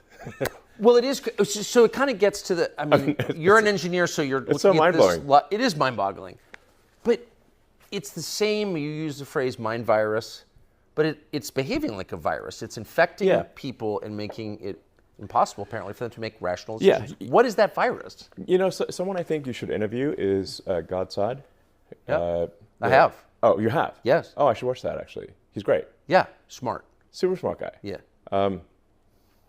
And he wrote a great book called The Parasitic Mind. Yes. A very good book. Highly recommend it. Yes. Where he tries to understand how do you get to this parasitic mind situation. And he's writing a book now, which hopefully he'll publish soon, which is about suicidal empathy, where you have so much empathy, you're actually suiciding society, or so much perceived empathy. It's not actually, it's called shallow empathy, not deep empathy. Deep empathy would be you'd want the society to continue. Shallow empathy is you have like empathy that's essentially skin deep, and then you don't, but it's ultimately bad for civilization and results in the destruction of civilization. And Gutside's got a good term for this: suicidal empathy. He's going to sort of deconstruct what's where does this come from, yeah, I mean, part of it, I suppose, is sort of the decline of religion. So, as the saying goes, nature abhors a vacuum. So when you have essentially a decline in religion, an increase in the secular nature of society, for most people, they need something to fill that void. And so they adopt a religion. It's not called a religion, but effectively like woke, the woke mind virus. It takes the place of religion. Yes. And they internalize it and they feel it with religious fervor. Yes. And rigidity. Yes.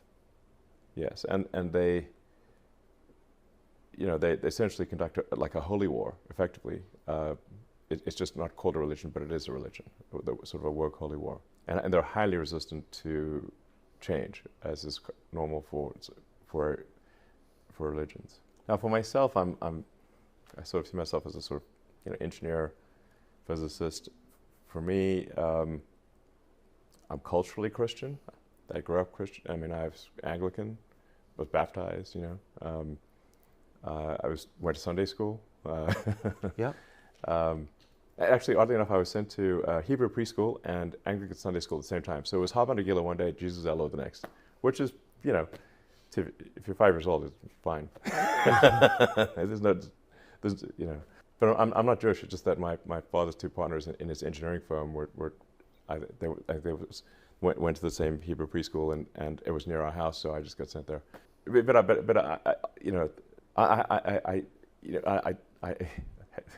Maybe this will make me even more amused, but I have trouble sort of believing all these stories, these religious stories, but obviously a lot of people do, and I respect people who want to have religious views. I'm not trying to dissuade them from their religious views, but anyway, I'm just saying,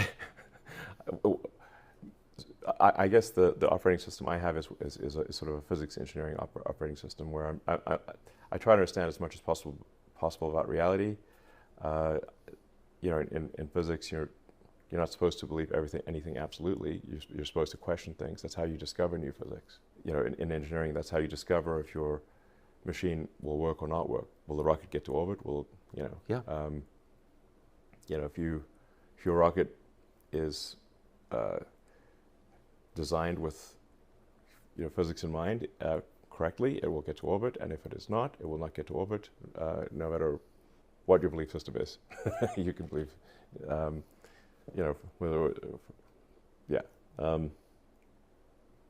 it's like I meet a lot of people, speaking of LA, I meet a lot of people in LA who believe witchcraft is real, and then you can do spells, and that spells and witchcraft, magic is real. I'm like, can you magic us to the moon? And no one has yet been able to magic us to the moon. Well, spells can't be that good. Okay, if you can't, I want to go to the moon. Let's go. How about Mars? And we got to the moon the first time. We definitely went to the moon. Yes, we went to the moon. We didn't go to the moon. We went to the moon several times. Right. All right. Yeah. I just want to check your view on that. We 100% went to the moon. I know in depth the technical designs of the rockets, the spacecraft, everything. Yes. What went right, what went wrong. It was a remarkable piece of technology, like incredible piece of technology to go to the moon in '69. Yeah. That was like reaching into the future and pulling the future forward dramatically. And it was an important ideological battle with communism because they couldn't put a person on the moon. It seems the first days of this administration are like a no-huddle offense. Plays going down the field, one after another. There's a long list of things you've already got done in 3 weeks. Big border policy changes, ICE crackdowns on criminals, taking biological men out of women and girls' sports, big energy policy changes. So what's different with you and your administration? The difference between the 45th president and the 47th president? Well, with the 45th, I had tremendous opposition. I won. I did a great job. I never ran before, and I won the presidency. But I didn't know people, and I didn't have the kind of support that I needed. I put people in office, some really great ones, but I had some that I wouldn't have put. I would have, known better if it were a couple of years later, or if I had a little more experience in D.C. I was a New York person, not a D.C. person. And I had a lot of opposition. I just noticed, I looked on the stage for the recent inauguration, and I'm looking, it's like a who's who of Washington. Well, if you look on the stage for the first one, it was just the opposite. There weren't a lot of people that were Washington people. And I had some great people, but I had some people that I wouldn't have put there. And I had opposition that I don't have now, this great unity. Even many of the enemies are already, whether they gave up and they just said, look, we're going with this guy. But I have great support in the business community, in the political community. You take a look at the Senate right now, it's like it's been phenomenal. You take a look at the House, we have our leadership in both is fantastic. We really have tremendous momentum, and it's great for the country. And all over the world they're talking about it. There's like a light shining all over the world. So many people have said that, not just here, all over the world. So some of your plays have raised some questions and had some pushbacks. 19 states' attorneys general filed a lawsuit, and early Saturday, a judge agreed with them to restrict Elon Musk and his team government efficiency team and Doge from accessing Treasury Department payment and data systems. They said there was a risk of irreparable harm. What do you make of that? And does that slow you down in what you want to do? No, I disagree with it 100%. I think it's crazy. And we have to solve the efficiency problem. We have to solve the fraud, waste, abuse, all the things that have gone in the government. You take a look at the USAID, the kind of fraud in there, and you where found the money's significant going. things. Well, we're talking about hundreds of millions of dollars of money that's going to places where it shouldn't be going, where if I read a list, you'd say, this is ridiculous. And you've read the same lists, and there are many that you haven't even seen. It's crazy. We're talking about hundreds of millions, even billions of dollars.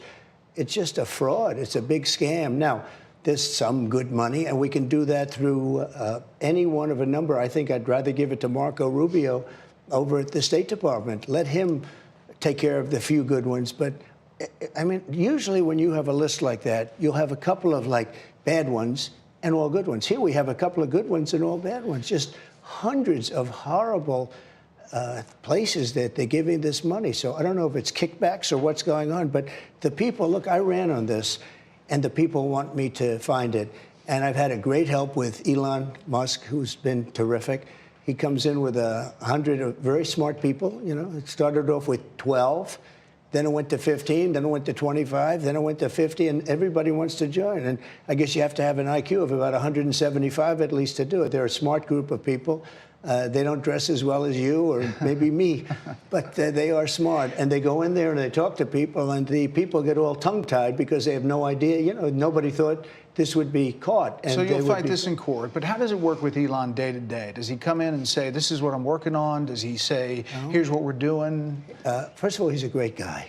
He was never really a supporter or not a supporter. He was a, you know, sort of semi-neutral kind of a guy, not a political person, very smart, a brilliant person, and which I like. I'm a big believer in IQ points. I mean, it's a good thing. And I've gotten to know him a little bit over the last couple of years. During the campaign, he liked what I said. He went to Pennsylvania. He actually campaigned right after the rocket ship went up, where he caught it coming down, which nobody saw before. He then took off. He went to Pennsylvania. He actually campaigned for me and did a very good job. I won Pennsylvania by a lot. I won everything by a lot. But Elon, I'd say, go in here, because USAID, I heard very bad things about for years. I mean, you did too. I mean, I'm sure you did too. It's a scam. It's a fraud, a lot of it, most of it. But it's a fraud. Look at the jobs that they produce for people. I'm not even going to mention their name. It's too big a show to mention their name. It's almost unfair. But the whole thing is a giant fraud. And I think judges will have to do the right thing, really. Otherwise, you're going to have a whole big problem with the country. Now, bottom line, you say you trust him. Trust Elon? Oh, he's not gaining anything. In fact, I wonder how he can devote the time to it. He's so into it. But I told him do that. Then I'm going to tell him very soon, like maybe in 24 hours, to go check the Department of Education. He's going to find the same thing. Then I'm going to go to the military. Let's check the military. We're going to find billions, hundreds of billions of dollars of fraud and abuse. And, you know, the people elected me on that. And we have a group of people that you just can't get. I mean, these are really brilliant. It's a group, I call it the group of 100. We literally started off with 14 or 15 young geniuses. Now we have 100 young geniuses. And what's happened, I'll probably get a lot from the show, people are calling up from all over the country wanting to do and wanting to help Elon. You know, they respect him and they respect me. They love what's happening with our country. But I campaigned on this, Brett. You announced tariffs on Canada and Mexico. You immediately got action from both of them on border security and drug interdiction. I did. A lot of action that nobody enough? expected. Is that good enough? No, it's not good enough. So more needed in 30 days. We have a tremendous deficit with Mexico. We have a tremendous deficit with Canada. We have a tremendous deficit with Europe, the EU. With China, I don't even want to tell you what Biden's allowed to happen with China. They're eating our lunch, and something has to happen. It's not sustainable. And I'm changing it. But when I talked about Canada, they gave us tremendous security along. It started out for security, and then it started getting economic. And it's really both. You know, the Prime Minister said this weekend to a group of Canadian businessmen, he was at a private meeting, he said that your wish for Canada to be the 51st state is a, quote, real thing. Is it a real thing? Yeah, it is. I think Canada would be much better off being a 51st state, because we lose $200 billion a year with Canada, and I'm not going to let that happen. it's too much. Why would we do that? I asked Trudeau that question. I said, why would anybody want to lose $200 billion? Why would I, as president, say, I'm going to give you $200 billion a year? You're Canada. You're a different country. And I love Canada. I have so many friends in Canada, you can't count them. Wayne Gretzky, I love Wayne Gretzky. I love so many people. I love their tradition. I love their ice hockey. But why are we paying $200 billion a year, essentially in subsidy to Canada? Now, if they're a 51st state, I don't mind doing it. The Canadian citizens would have a much lower tax rate. They'd have much better medical, and they'd have military protection like nobody can have. You know, you have Russian ships all over the place. You have Chinese ships all over the place. They're sailing all over Canada. They're sailing right next to Greenland. We're not going to let that happen to Greenland. They're sailing all over, and we're going to stop that. But if you're a Canadian and you pay much lower taxes, you have much better military protection. You know, Canada is in default in NATO. I mean, they pay the lowest number of any country for NATO. And it's not fair. You know why they do that? Because they think America is going to protect them automatically. We can't do that anymore. But as a state, it all works great. As another country, I'm not going to do it. Now, what's going to happen if I take away the subsidy? Canada really ceases to become a viable nation. We talked about China, and that tariff is in place. You've said tariff is a beautiful word. Well, that's just a small portion of it. I just did the China having to do with what's happening with fentanyl. That was a penalty to China because they're sending massive numbers. I mean, numbers like we've never seen before. So more to come. It really increased under Biden. What's happened under Biden is a disgrace. Not only the prisoners, mental patients, everybody from all over the world, not South America, all over the world, how he allowed this to happen. And when you see the great job that Tom Homan's doing and Kristi Noem and everybody else that they're doing with taking thousands of people a day out of here, and these are hardened criminals. These are murderers in many cases. Biden allowed this to happen to our country. We shouldn't have to be doing this. You said the tariff is a beautiful word. There are some signs in the markets, consumer confidence, that they're a little jittery. So if all goes to plan, when do you think families will be able to feel prices going down, groceries, energy, or are you kind of saying to them, hang on, inflation may get worse until it gets better? No, I think we're going to become a rich. Look, we're not that rich right now. We owe $36 trillion. That's because we let all these nations take advantage of us. Same thing, like $200 billion with Canada. We owe $300. We have a deficit with Mexico of $350 billion. I'm not going to do that. I'm not going to let that happen. In the meantime, they're building car plants in Mexico in order to sell cars in the United States. Our auto workers, look at the kind of support I had with auto workers. Republicans don't get that support. I got record support with auto workers. I won the Teamsters Union. I mean, no Republican wins the Teamsters Union. I had support like nobody's ever had because they know I'm right. So in Mexico, they're building car plants all over the place to make cars, sell them into the United States. I say, no way, you're not going to do that. We're going to put big tariffs on those cars. I don't want those cars. We can make those cars right here. You know, if you look at Canada, Canada has a very big car industry. They stole it from us. They stole it because our people were asleep at the wheel. So what happens is Canada is going to have our cars. We're going to take the car industry. If we don't make a deal with Canada, we're going to put a big tariff on cars. Could be a 50 or 100% because we don't want their cars. We want to make the cars in Detroit. Sports has always been something that Americans rally around to come together. They really do. You won the popular vote. You won all the swing states. But still, Kamala Harris got 75 million votes in the country. Well, if you believe the whole thing. Yeah, okay. Let's just say it is ridiculous. That the election was as it was. Excuse me.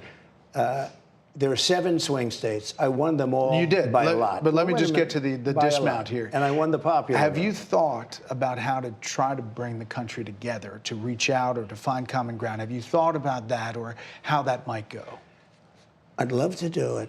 And I can tell you, just prior to COVID coming in, we were doing so well. The greatest we've ever done. There's never been an economy like ours. Anywhere in the world, we were doing so well. We're eating China's lunch. I tariffed China for $700 billion over a period of years. We were doing so well. And then we had the COVID. We had to worry about that, and we took care of it. We did a great job with it. And then it was back to business. But I would say this. We have to come together. But to come together, there's only one thing that's going to do it, and that's massive success.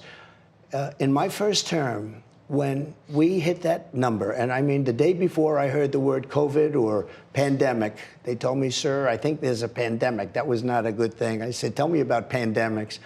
But the day before we hit that word, I had a meeting with political people and pollsters and everything else, and they said, sir, if George Washington and Abraham Lincoln got together and ran as president and vice president, they couldn't beat you.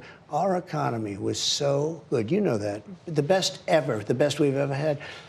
And everybody was coming together. I was getting a call from very liberal people, senators, congressmen, people outside, people that normally weren't speaking to me. And they were all they were coming together. Then we had the pandemic, and, you know, it was back to work.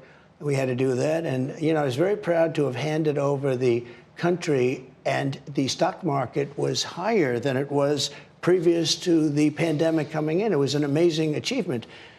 We did a good job, but it was a terrible thing all over the world. Think of it. Millions of people all over the world. Countries were destroyed, far worse than what happened to us. I mean, some countries were just, they're still suffering from the throes of the pandemic. But the word is success. Success will bring the country together, but it's hard.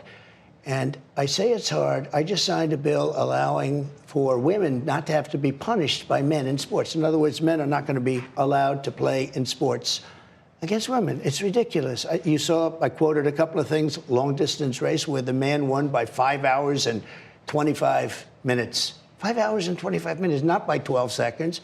Boxing, you see what happens there. Weightlifting, they're setting records where hundreds of pounds more of it. It's the craziest thing. Now, we're never going to change, and perhaps they're never going to change, because I saw that after I signed the bill, the Democrats were complaining about it. They want men to play in women's sports. Open borders.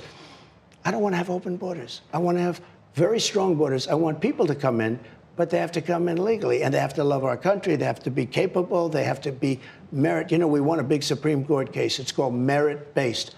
We have the right to have merit-based All right, let's employment. talk about... So it's hard to come together when you have, some people want a closed border and some people want an open border. Some people want men playing in women's sports. Some people are big in transgender. The Republican Party isn't.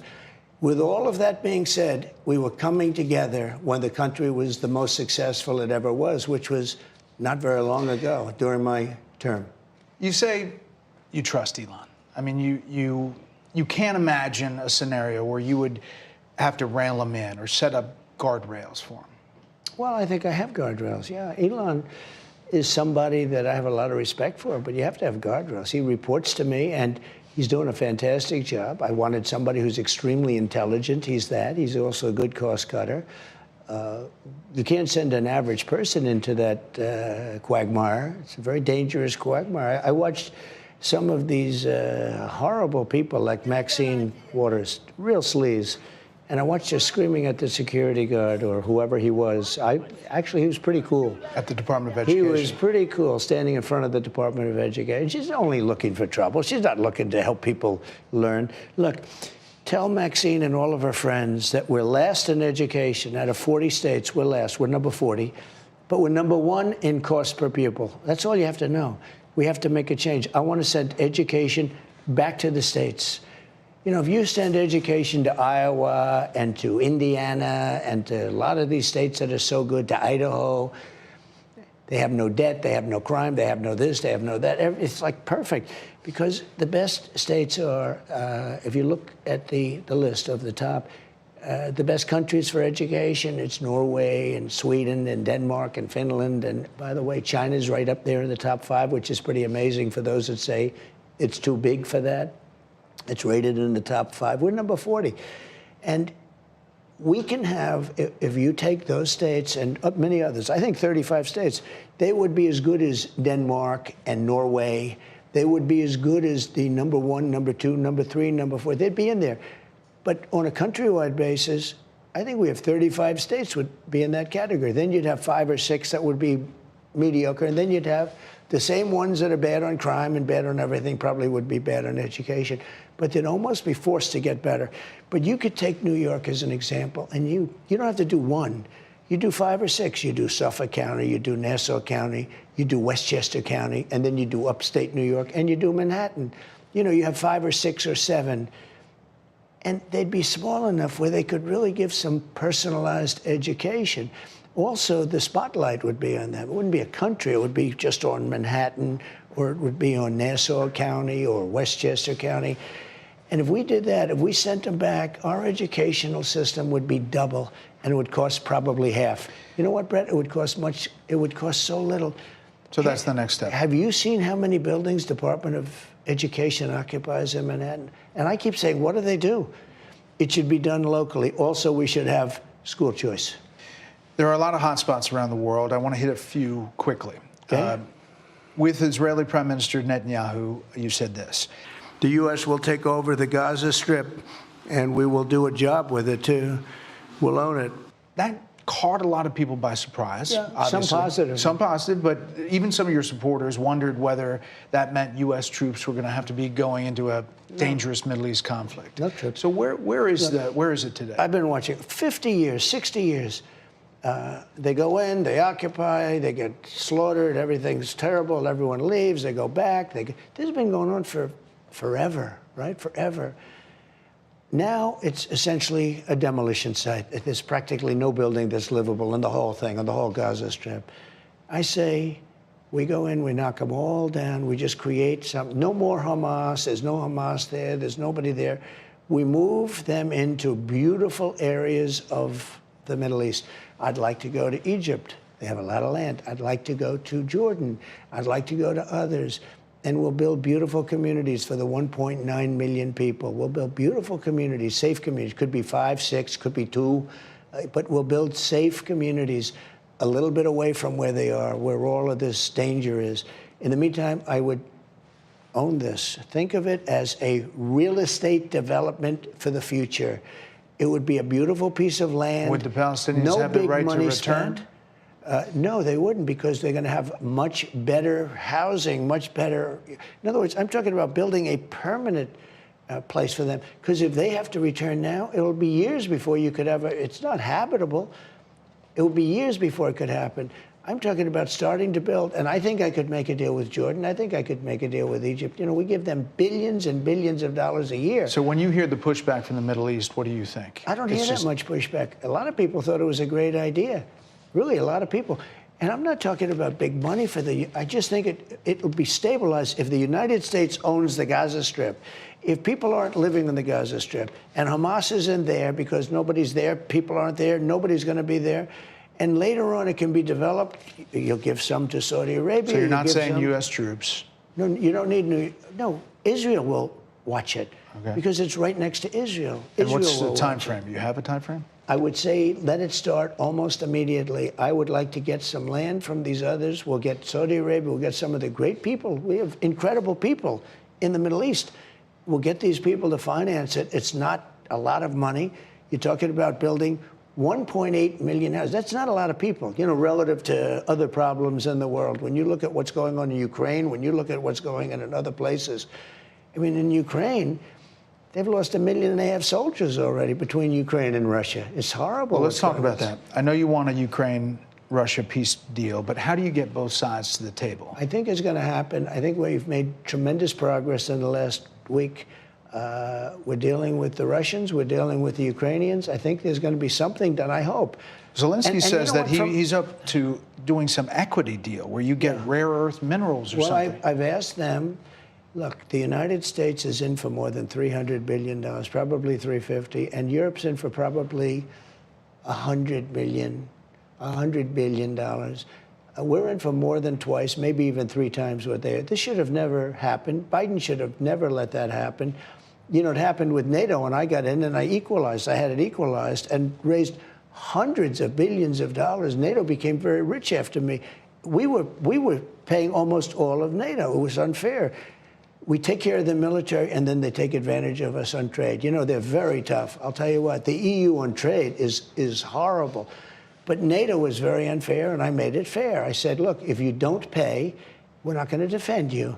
And the money came in like nobody's ever seen before. So you think there's a deal with Ukraine? Just left. He said, I've never seen anything. When Trump left, all of a sudden the money started rolling in. These people were all delinquent. By the way, Canada is a very low, you know, we were talking about Canada. Canada is just about the lowest payer in the whole thing, which is very unfair. You know why they're low payer? because they think the United States is going to take care of them. You think that's fair? It's not fair. Yeah. Ukraine, though, you think you can get a deal? Do you keep think sending American weapons until you do? No, what I'm saying is the following. They have tremendously valuable land in terms of rare earth, in terms of oil and gas, in terms of other things. I want to have our money secured because we're spending hundreds of billions of dollars. And, you know, they may make a deal, they may not make a deal, they may be Russian someday, or they may not be Russian someday, but we're going to have all this money in there, and I say, I want it back. And I told them that I want the equivalent, like $500 billion worth of rare earth, and they've essentially agreed to do that. So at least we don't feel stupid. Otherwise, we're stupid. I said to them, we have to get something. We can't continue to pay this money. You know, but on the Russian side, how do you get Putin? Do you squeeze him to get him to the table? I mean, how do you? It would have, look, I say it all the time, this would have never happened if I were president. If the election weren't rigged, this would have never happened. And let's see whether or not Fox lets you put that in, okay? If the election weren't rigged, do you hear me, rigged? Let's see, I mean, this would have never happened. It wouldn't happen with Putin, and October 7th would have never happened either. Iran was broke. They were down to their last very small amount of money. Now they have $350 billion, but they have other problems. And, you know, let's go back over there, because I'm the weaver. I'm the great weaver. You know that, Trust right? me. Okay? I'm the great weaver. I get it. Somebody said, oh, he rambled. No. Only the fake news says that. To weave, you have to be brilliant. To ramble, you don't have to be brilliant I'll just get back in the weave there. No, but but I like the weave because it covers a lot of territory and it covers it much more quickly. But if you look at October 7th, Hamas had no money because Iran wasn't able to pay them. Iran had no money. They were down. You know, I had sanctions on them, tremendous sanctions. China wasn't buying oil. I told China, if you buy oil from them, you can't do business with the United States. They took a pass. They were down to nothing. Now they are up to a tremendous amount of money. You think there's a deal there in Iran? Yeah, I think we're going to make a deal in Iran. I would rather, okay, and, you know, there are a lot of people think that we are going to attack. Or Israel, Iran. with our blessing. Or Israel. But Israel needs us. Everybody needs us. We have the weapons. We have the strength. We're very strong. I rebuilt our military. People forget, I rebuilt our military. Now, they shouldn't have given a lot to Afghanistan, which they did. They gave a lot. There was no reason for that. But we're very strong. We have things that nobody else has. So they need us. But everyone thinks Israel, with our help or our approval, will go in and bomb the hell out of them. I would prefer that not happen. I'd much rather see a deal with Iran where we can do a deal, supervised, check it, inspect it, and then blow it up, or just make sure that there's no more nuclear. That we just a better deal than the Obama nuclear deal. Well, that was the dumbest deal. By the way, that would have expired by now. That was a road to a nuclear weapon. It was a short-term deal. You can't make a deal with just a few years on it. That deal would be expired by now. Think of it. And they would have a legal right to have a nuclear weapon. You cannot allow Iran, or just about anybody else, by the way, but especially Iran, because they are very militant. I mean, they're very, very militant. You can't allow them to have a nuclear weapon. But there's two ways of stopping them, with bombs or with a written piece of paper. And I'd much rather do a deal that's not going to hurt them. And I think they wanted to. I think that Iran is very concerned. I think that Iran is very frightened, to be honest with you, because their defense is pretty much gone. Maybe they're trying to get new defense as we speak, you know, meaning air defense. But their defense is largely gone. They've had some very bad moments. The whole thing with the pagers was a disaster for them, the pagers, you know what I'm talking about. It was a horrible thing, but it was, you know, it knocked out a lot of leadership like nobody's ever seen before. But I think Iran is very nervous. I think they're scared. I think Iran would love to make a deal, and I would love to make a deal with them without bombing them. So Iran, you think a deal is possible. China, you're saying maybe there's a deal possible? Have you talked to President Xi? I think that China is so economic. It's so trade-based. And look, Biden allowed China to go crazy. And we have a deficit with China of over $1 trillion a year. Can you believe it? But with all of that said, China needs us because they take out so much money out of the United States. We're not going to let them take out the kind of money they're taking out now, but we're going to let them take out money, and they're going to do very well. And we want them. I happen to like him a lot, President Xi.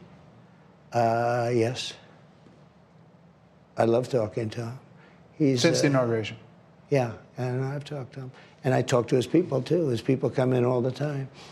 We have a very good personal relationship. You know, I don't want to sound foolish because... Well, you had him here, Mar-a-Lago. I had him here. I know him very well. I know him probably better than just about anybody in various parts of the world. I know Kim Jong-un from North Korea better than anybody. Most people never even will ever get to talk to him. I was on that trip. I know. I remember it well. You can attest to it. I want to just hit on a couple other things. You had Republican senators here at Mar-a-Lago. They're in kind of a back and forth with the House about the one big beautiful bill, the two bills. But not much, Brett. Has anybody figured it out? Have you decided? The relationship is incredible. We had about 50 of them here last night for dinner at Mar-a-Lago. I think John Thune is doing a fantastic job, and I think that the Speaker, Mike Johnson's doing a fantastic job. I think Mike has even a harder job because he's got literally... narrow majority. Actually, it's probably 5 if you really think about it, but right now it's about 2 or 3 or something. That's pretty tight. And but there's great unity in both the House, and there's great unity. I'm in the House and the Senate. We have... Last night, I made a speech, and it was actually, I think, on television. I said, if the press wants to stay, I couldn't care less. I think it was probably on to a large extent. There was a great love and respect and unity in that room last night. And we had, I guess, close to 50 senators there. We had a couple couldn't make it for other reasons. So you think the process doesn't matter? Eventually you're going to get there one way or another? I believe we are. We have a very dangerous thing that was given to us, unfortunately, and very foolishly, called debt ceiling. And the debt ceiling, I call it 1929 because, you know, bad things can happen. It should be just psychological, but it's really probably more than that. We shouldn't have had it. It shouldn't have been ours. It should have been theirs. But somebody made a bad mistake, a stupid mistake, actually. And we inherited. But I can't imagine the Democrats don't want to take care of the debt ceiling because that's, it could be an explosion, the likes of which we've never seen. And I just don't think that's going to happen. I think it's very important that we do the tax bill. And I can't see the Democrats giving people the largest tax increase in history. So we have to extend it and I think make it better, make it even more productive. You know, we can do things that we did even better than we did during the Trump tax breaks. And you want to raise defense spending? We want to raise defense spending. I think we have to have it. One of the reasons I can speak with authority is we really do have amazing military, but they're also getting bigger. One of the things I'll be doing with President Xi and with Putin and everybody else is saying, let's ease up on all this, you know, building all of this, you know, the bombs. We're talking about massive amounts of money, $900 billion. You know, it's interesting. Russia was spending about $57 billion prior to the war, and China about $200 billion. We were about $715. So we always spent more. Doesn't mean we got better. We have better equipment than anybody else. Nobody has even close to us. But it's crazy to spend the money on things that hopefully aren't going to be used.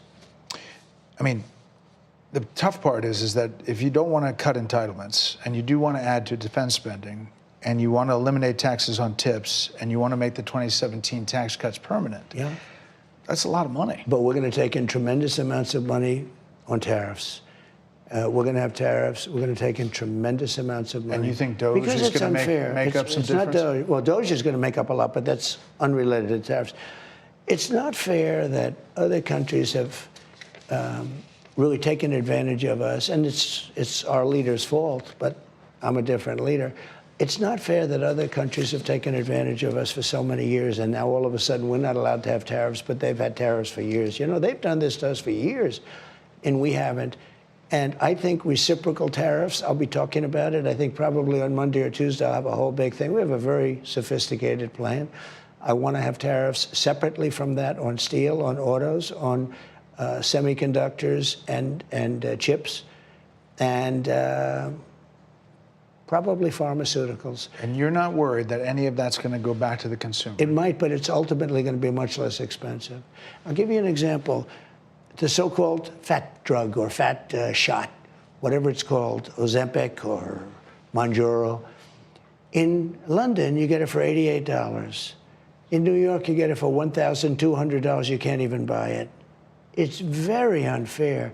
The identical package made in the same factory, shipped to different places, but made literally in the same factory. In London, it's $88, and in New York, it's $1,200, and you can't get it. And the reason is because everything's added on to the United States because the United States has been too nice. You know, I had transparency done, and Biden canceled it. Transparency would have solved that problem. But I'm going to solve it one way or the other, including, you know, they have a certain thing like rent control in New York, and I don't like that.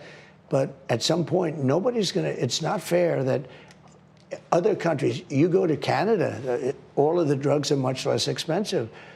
I suggested that some of the governors should go buy their drugs in Canada and send them back to here. It's very simple. So I think we're going to do some amazing things, really amazing things. Last thing, I mean, you have a lot of things on your plate that you're going to do, but right now... Well, you know, one thing I did last night that's very powerful, really, the straw. They gave us a paper straw. It melts. It's horrible.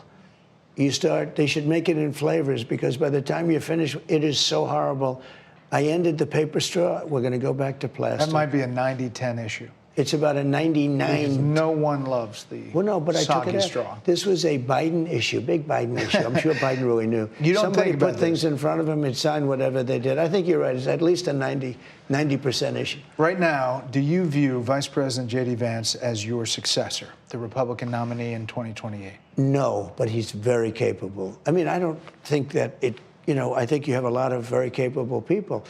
So far, I think he's doing a fantastic job. It's too early. We're just starting. I will say... But by the time you get to the midterms, he's going to be looking for an endorsement. Yeah, a lot of people have said that this has been the greatest opening, almost 3 weeks, in the history of the presidency. It's definitely been the fastest and the most stuff Well, happening. we've done so much, so fast. And we really had to because they have really... What they've done to our country is so sad. It's so sad. We're going to be bigger, better, and stronger than ever before. Mr. President, we appreciate all the time. Thank you very much. Thank you very much. Thank you, Brett.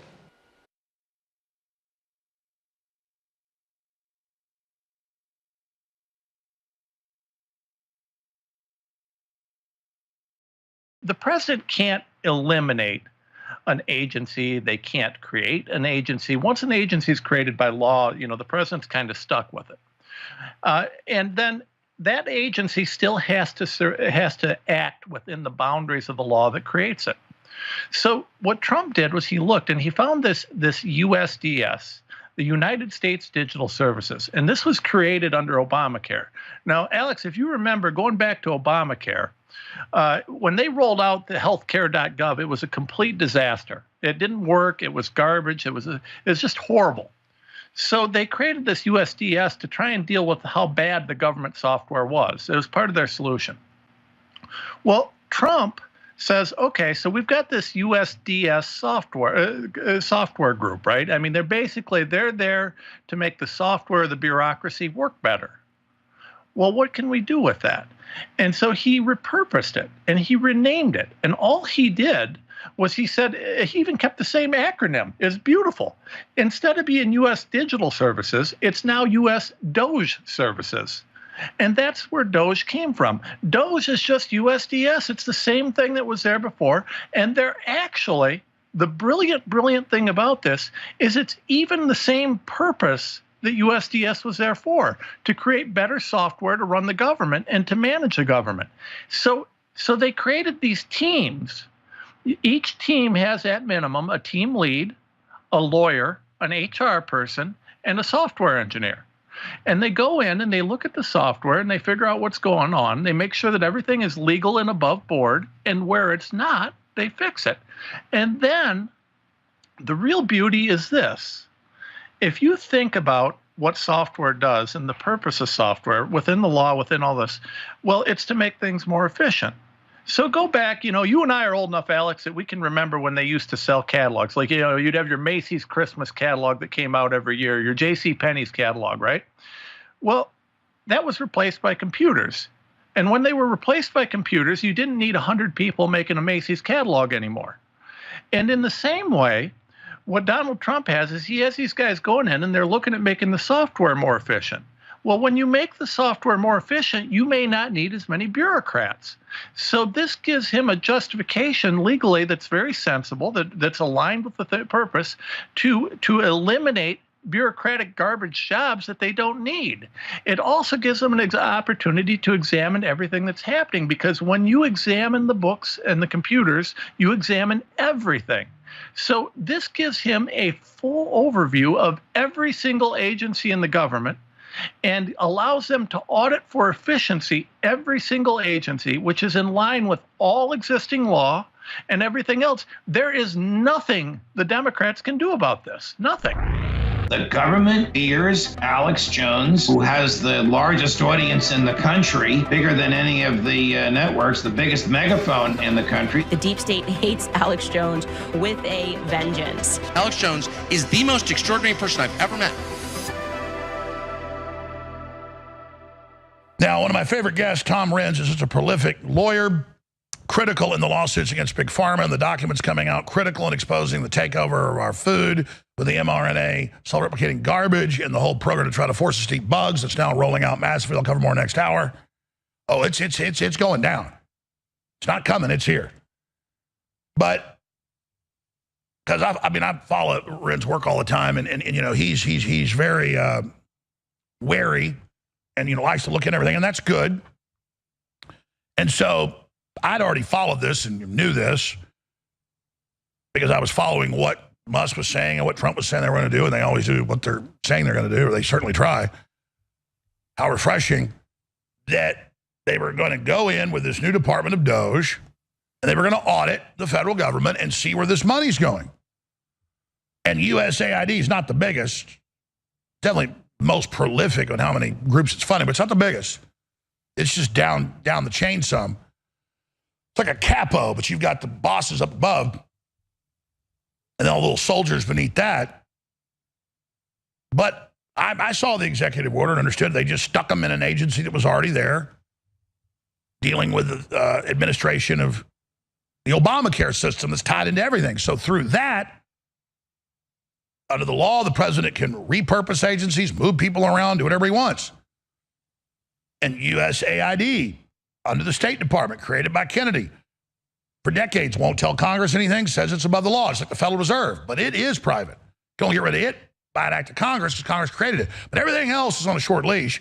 Under the law, the presidency has incredible power because the bureaucrats are using that themselves, not the presidents who don't know what's going on in the past, especially with people like Joe Biden or the even bigger, better puppet, totally mindless Kamala Harris. You know, no dementia needed. She's already completely fried. So they can blame that puppet who doesn't even know what's going on. Like Biden banned liquid natural gas sales for a few months, a year and a half ago, and caused devastation of the U.S. economy. And Mike Johnson got in and went and talked to him after months trying to get a meeting. He said, you know, this is killing the country. He goes, well, I didn't ban that. I signed an executive order to study natural gas. He said, here's the order, sir. My God, they lied to me. So this is a president that brought in experts that knows how it works. The executive order is constitutional and designed to be reaffirmed if judges try to block it, which they're doing, and it goes all the way to the Supreme Court. But Tom Renz is a great lawyer. He went and read the order, looked at the law, did a big detailed analysis of it with the executive order and the laws, and Elon liked it and posted it today or yesterday.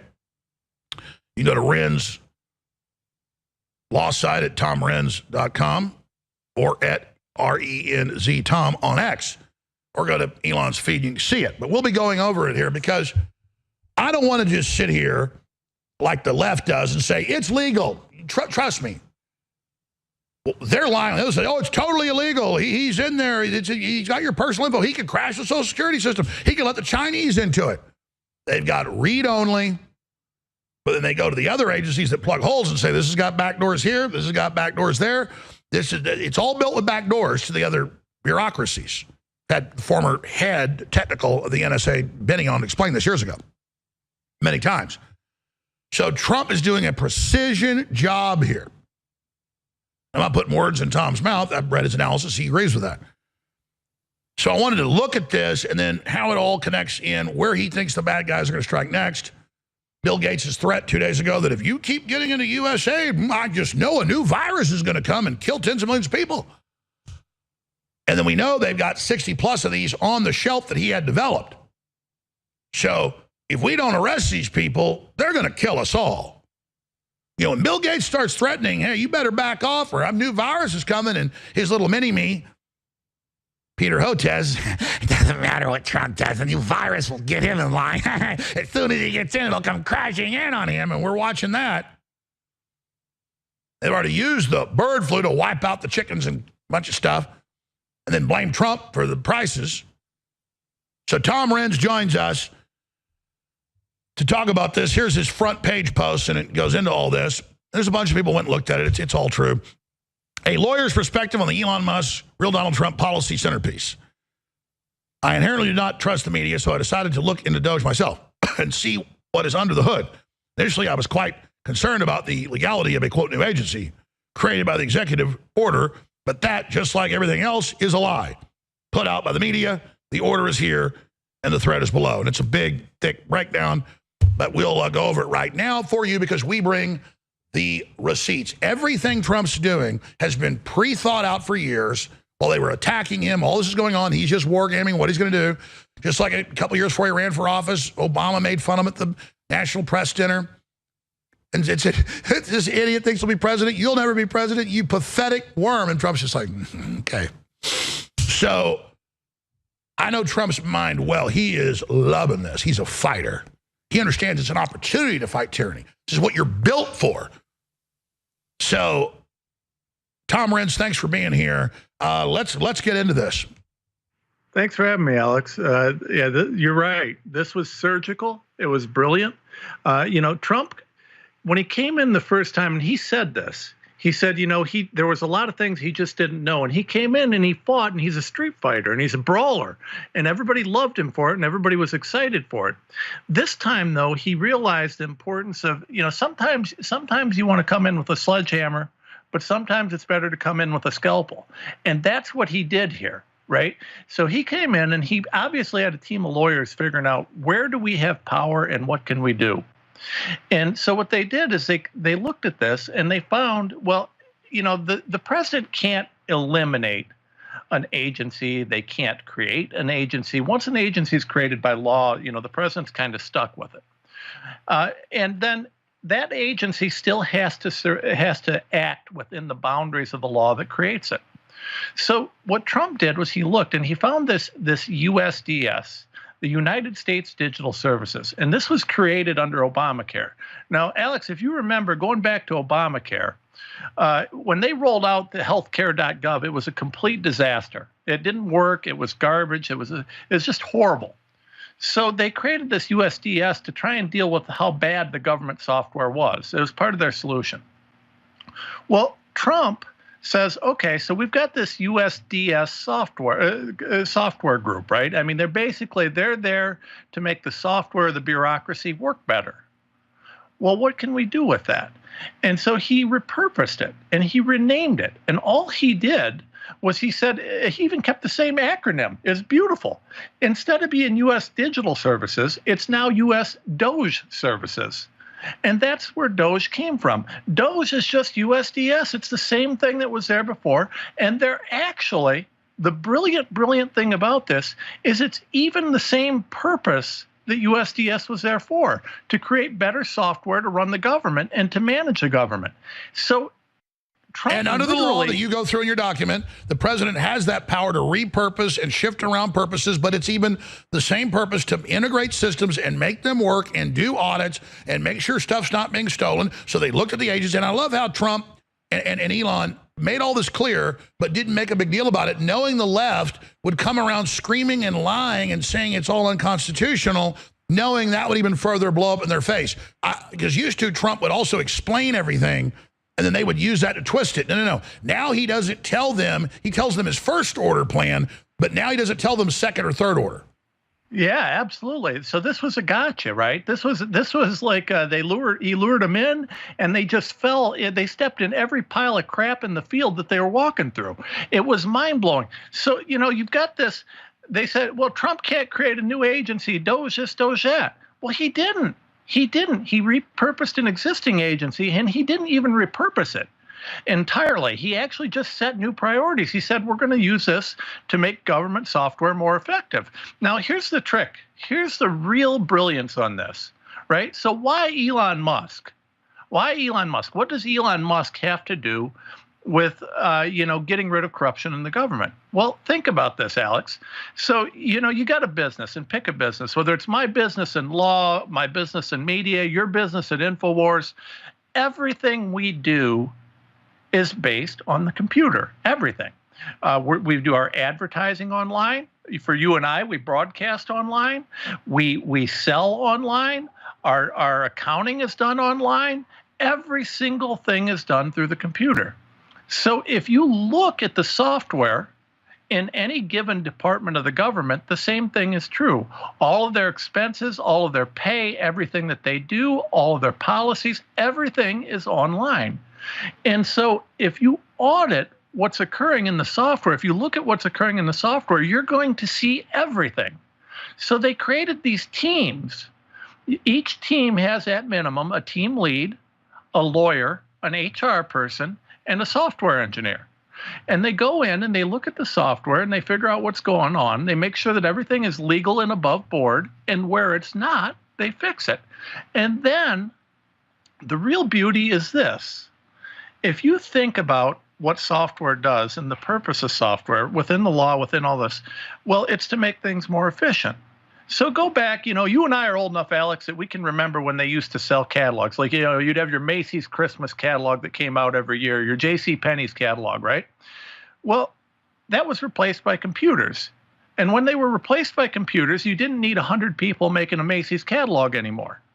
And in the same way, what Donald Trump has is he has these guys going in and they're looking at making the software more efficient.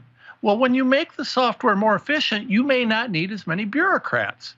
So this gives him a justification legally that's very sensible, that's aligned with the purpose to eliminate bureaucratic garbage jobs that they don't need. It also gives them an opportunity to examine everything that's happening, because when you examine the books and the computers, you examine everything. So this gives him a full overview of every single agency in the government and allows them to audit for efficiency every single agency, which is in line with all existing law and everything else. There is nothing the Democrats can do about this. Nothing. And then this federal judge had a hearing today, and she says she's going to try to block it. She's got a horrible record of being a real tyrant, putting pro-lifers that pray in front of abortion clinics, in jail in prison for 2 years and things like that. That'll get slapped down very, very quickly. They got federal judges saying Trump can't ship men that are in women's prisons back to men's prisons. He's got total power over federal prisons to do that. So this, you're the legal eagle. Am I right saying this stuff's all going to get overturned very quickly? It should. It should. So here's what's happening. One of the things that we got to understand is you've got a separation of powers issue going on in the federal government right now, right? So you've got issues in the bureaucracy that supports Congress. You've got issues in the judicial branch, and you've got issues in the executive branch. Now, one of the things that's happening, and I would like to, I'll break this idea right here. So what Trump has done is he's brought Musk in. And Musk is unmasking the corruption in the executive branch. And that's probably the biggest issue we have, because it's so profound. That's all the administrative agencies. But we have an equally serious problem with corruption in both the judicial branch and in Congress. So what I would suggest, and what I would love to see happen, is, say Mike Johnson, right? Mike Johnson, he's overseeing Congress. Well, let me give you an example of what's occurring in Congress. So I did another thread, and I broke down the legality of U.S. aid and what they're doing with U.S. aid. And by the way, that's the same thing. They're lying about it. It's what Trump is doing is completely legal. He didn't do anything that's illegal there. It's precisely in line with the law, just like he did with Doge. Well, CRS, Congressional Research Services, put out a hit piece on what Trump did and tried to spin it as being illegal. Well, CRS is supposed to be independent, right? And they did this hit piece, and it immediately got picked up in the Hill. And it wasn't an independent evaluation of the law like CRS is supposed to do. CRS is supposed to give Congress people an independent evaluation of the law or the facts. They're not supposed to be partisan. They're a research service. And that's good because they're showing their hand as well. Let me show some headlines. USAID was spending $268 million to fund over 6,000 approved journalists, not just Politico and the New York Times, while at the same time spending millions to silence conservative independent media like the Gateway Pundit, InfoWars, and I am specifically listed in these documents. And it just goes on. And now we learn about USAID and the impeachments running it and running the fake news and the lawfare, a literal coups, attempted coups that they ran. I mean, this is so criminal. So let me ask you this. How do they get prosecuted? Obviously, the Justice Department, Pam Bondi, they're coming. This is open and shut. But also, now you've got all these Congress people that, mainly Democrats, 93% of it, getting money passed, appropriating it, and then giving it back to themselves. I mean, this is wild. What do you expect the fallout to be on the current trajectory we're on? Well, what we've got to do is we've got to get Doge-type actions occurring in Congress and in the judicial branch. We need to audit all of these. The bureaucrats that are supporting Congress are as corrupt as the people are. And the judges, we need to start looking at some of these federal judges. Now, one of the problems Trump's running into is these activist judges. And Alex, I think you know a thing or two about an activist judge. You've got the Justice Department, the justice system right now is absolutely, I will tell you as a lawyer, one of the things that I look at before I file a case is whether or not I'm going to be filing in front of a corrupt judge. And you can kind of pick them out. You can't always tell. And by corrupt, I don't mean that I can prove that they've been bought off, but I can show whether they're an activist judge and whether or not they're actually following the Constitution or just making things up. Well, yeah, let's stop right there because I said this was coming. They said this morning she was intending to. She just did it. And you look at her, horrible tyrant, total globalist, horrible record. And so you know where they went and filed their cases. They knew that she would do it. Federal judge blocks Doge from getting access to sensitive Treasury Department payment records. Doge team previously discovered Treasury was funding terror groups. But what they're really going after, they've said this, is the federal employees that have illegally and lied have other jobs by looking at the tax returns using the AI computers. So what do you make of this just happening? Well, this is what we're seeing, right? So, and I mean, there's more to it than this. So I've got a whistleblower, and we're going to be making this public coming up, who has, who's got evidence. It's actually, I've got a declaration under penalty of perjury showing, how they're running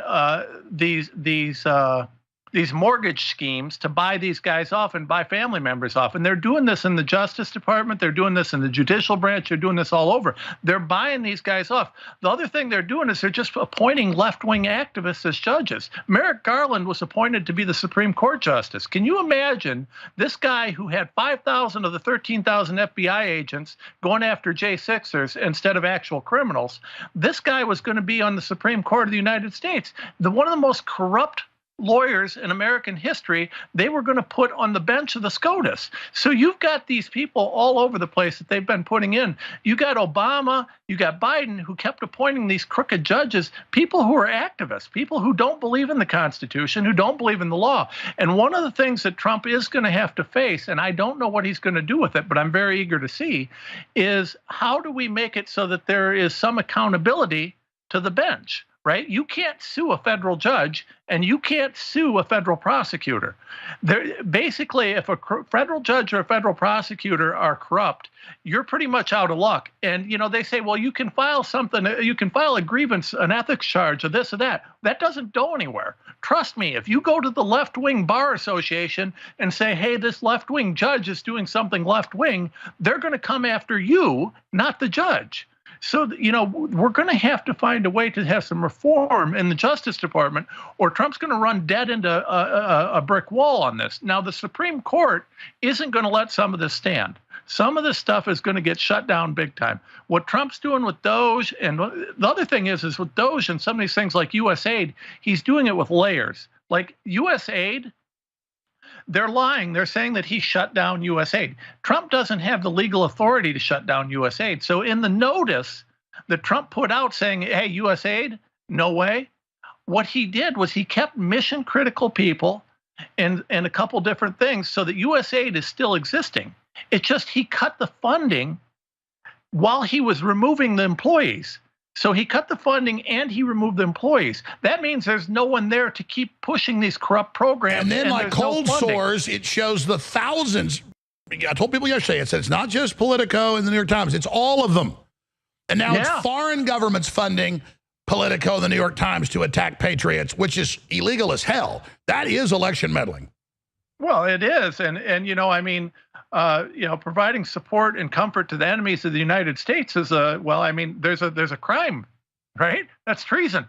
And you've got to understand, George Soros, who was, through Open Society, East-West, the East-West Foundation, East-West something, these guys received a ton of money from USAID, and Soros has openly called for the overthrow of the U.S. government and the U.S. Constitution.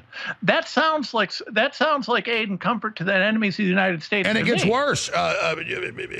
Not just 68 million, it's hundreds of millions to the WEF that admittedly goes and gets people, grooms them, and puts them into governments to control the governments, and Klaus Schwab says that. So we think of governments as, with espionage, but no, we have these globalist corporate cabals that are even more dangerous. 100%. I mean, listen, the United States is on a battlefield, right? We're living in a battlefield. Our Constitution, our freedoms are under attack from all over. We've got the CCP, we got the WEF, we got these globalist cabals all over the place that are fighting us. I mean, they're all against America. We're funding them all. I mean, we even funded Al-Qaeda groups through USAID. You talk about providing comfort and support to the enemies of the United States. This is mind-blowing. So, what Trump did with the USAID order was brilliant. One of the things that he did that nobody's talking about, they're saying, well, he's trying to consolidate it with the State Department. No, he didn't. He didn't. What he did was he put Marco Rubio, who is the Secretary of State, as the acting head of USAID. Right? So USAID is still there. He didn't merge the departments. He just put the same guy in charge of two different places. But it's also in the law that it's supposed to report to the State Department. So he's in line with the congressional law. He is 100% in line. And this was a real gotcha, right? Because there's nothing preventing him from doing that. But what was happening is USAID was running with the CIA and doing whatever the CIA wanted. Well, the CIA is trying to overthrow America. You see the reports about the coups against Trump and the coups against America being ran by the CIA through these foreign governments. Well, we were funding these coups against America. Stay right there, Tom Renz. Let's come back with more on the CIA coup. We caught him in, and this is treason. Stay with us. Welcome back to the middle of the third hour of this live Thursday edition of the Alex Jones Show. Tom Renz, great lawyer, great journalist, great researcher, is our guest for a little bit more of the hour. Then I am going to laser focus into all the other news that's just been breaking and a bunch of other news I haven't gotten to yet, including the war on food that Trump has got to move in quick and block. This is happening all over the world. When they say you will eat the bugs, they mean it, and it's already happening. So people laugh and say, I'll never eat the bugs. Well, most of us already are. I know Tom Renz knows a lot about that, too. And then I started the broadcast with this, but I want to go back into Trump and his great executive order banning men and women's sports and just how amazing that is, and tie it into what the larger game plan is. They're now saying that Legos, this is the British government, that's who came up with the plan for this whole transgender thing, that anything that's a lock and key or a Lego that's male and female is evil and must be banned. Now people laugh at that, just like you laugh at you'll eat the bugs, but it's now happening. Industrially, they're cutting off the other food and just putting it in to anything processed. All over the world. This attack on male and female, which is an attack on the life system of life, period, is really key to understanding where this is all going. So that's coming up as well. And then you've got lots of just really interesting stuff. No mercy, President Trump evicts ultra woke former Coast Guard leader who refused to leave the government house from her government-funded home after refusing to leave following her firing. So she wouldn't help stop children being smuggled.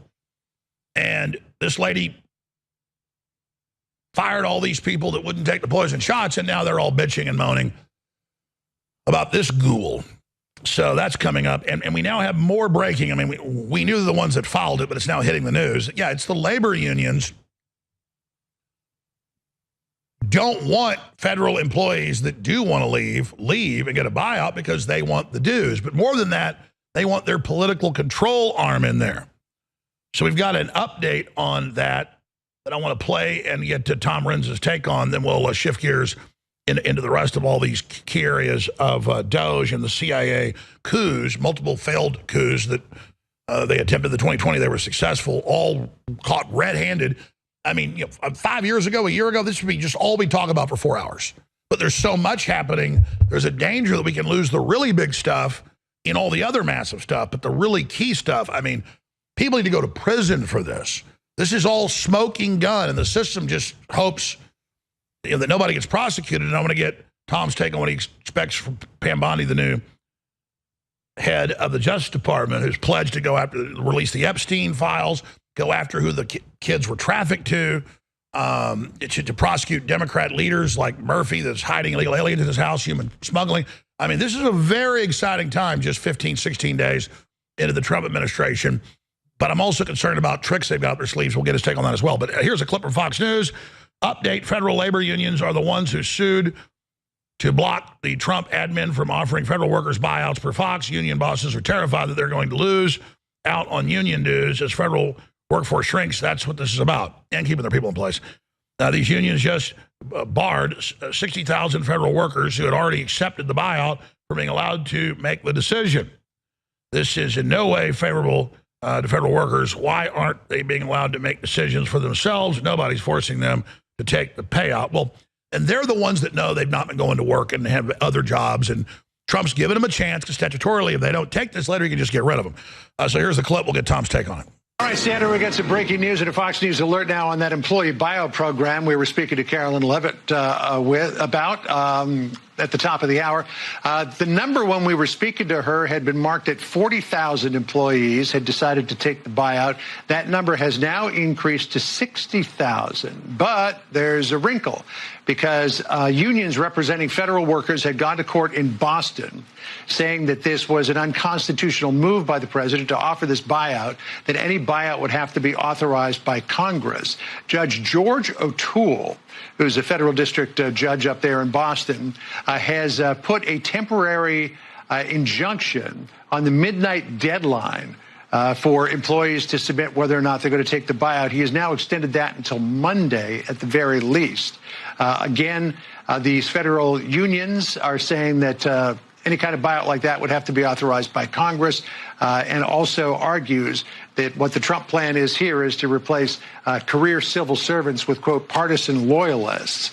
But as far as we know from the president and Elon Musk, the plan is to downsize the civil service by about 100,000, if not more. So their number is at 60,000 right now. We expected that more would probably take the deal before the midnight deadline, but now that has been extended until Monday. So, Sandra, they get more time to think about it. Not just extended till Monday. I think it's at least Monday, right? Yes. Yeah. So there's another hearing on Monday, which is why he extended the deadline till then. So interesting. So the number's up to 60,000 because I had asked Caroline Levitt, the press secretary, about whether or not that 40,000 number was where the president wanted to see, if that's what he wanted to see. She said that it was in line with their expectations, but this is obviously a bigger number now, 60,000. She didn't have any information about whether he would consider layoffs, mass layoffs, if the numbers didn't get bigger. But now the deadline extended, so we'll keep following that, John. Tom, your take on that, and then we'll get into the CIA. I think it's debatable whether that's going to be standing. I mean, listen, what happened is the Democrats went to their buddies in the unions and said, hey, we're looking for a way to try and stop this. You guys got any ideas? And some lawyers sat around and they said, well, maybe there's a spending powers issue here. Maybe there's this, maybe there's that. Let's find the right judge to put this in their court. They found the right judge. They put it in their court. They got the ruling. It's temporary. At the end of the day, they're going to have a hell of a time justifying keeping these people in. I don't see how this ends up going any way but Trump's long term. They're just gumming it up temporarily, but I don't see this as working. And you got to remember, for the 60,000 people that have already said they're going to do this, they're done. They know the writing's on the wall. They know that their job is not secure. They're trying to move on to other things. What's the union going to do? Force them into slave labor? I mean, the whole thing is absolutely nonsensical. It's just a Democrat ploy to try and gum up the works. Well, that's right. It's just like the Kosh Patel maneuver where they can have key senators that are on the key committees are allowed to block it for 1 day. So 7 of them get together and block it for 7 days. He's got the votes. It's a speed hump, and everybody sees it. I mean, here's another example of what you're talking about with these judges. And I got a whole bunch of these examples today. Judge blocks Trump's order to transfer men who identify as women to male prisons. He'll win that one. New York's AG tells hospitals to fight Trump's child gender mutilation order as other states comply, because it's always been illegal. They've just been doing it.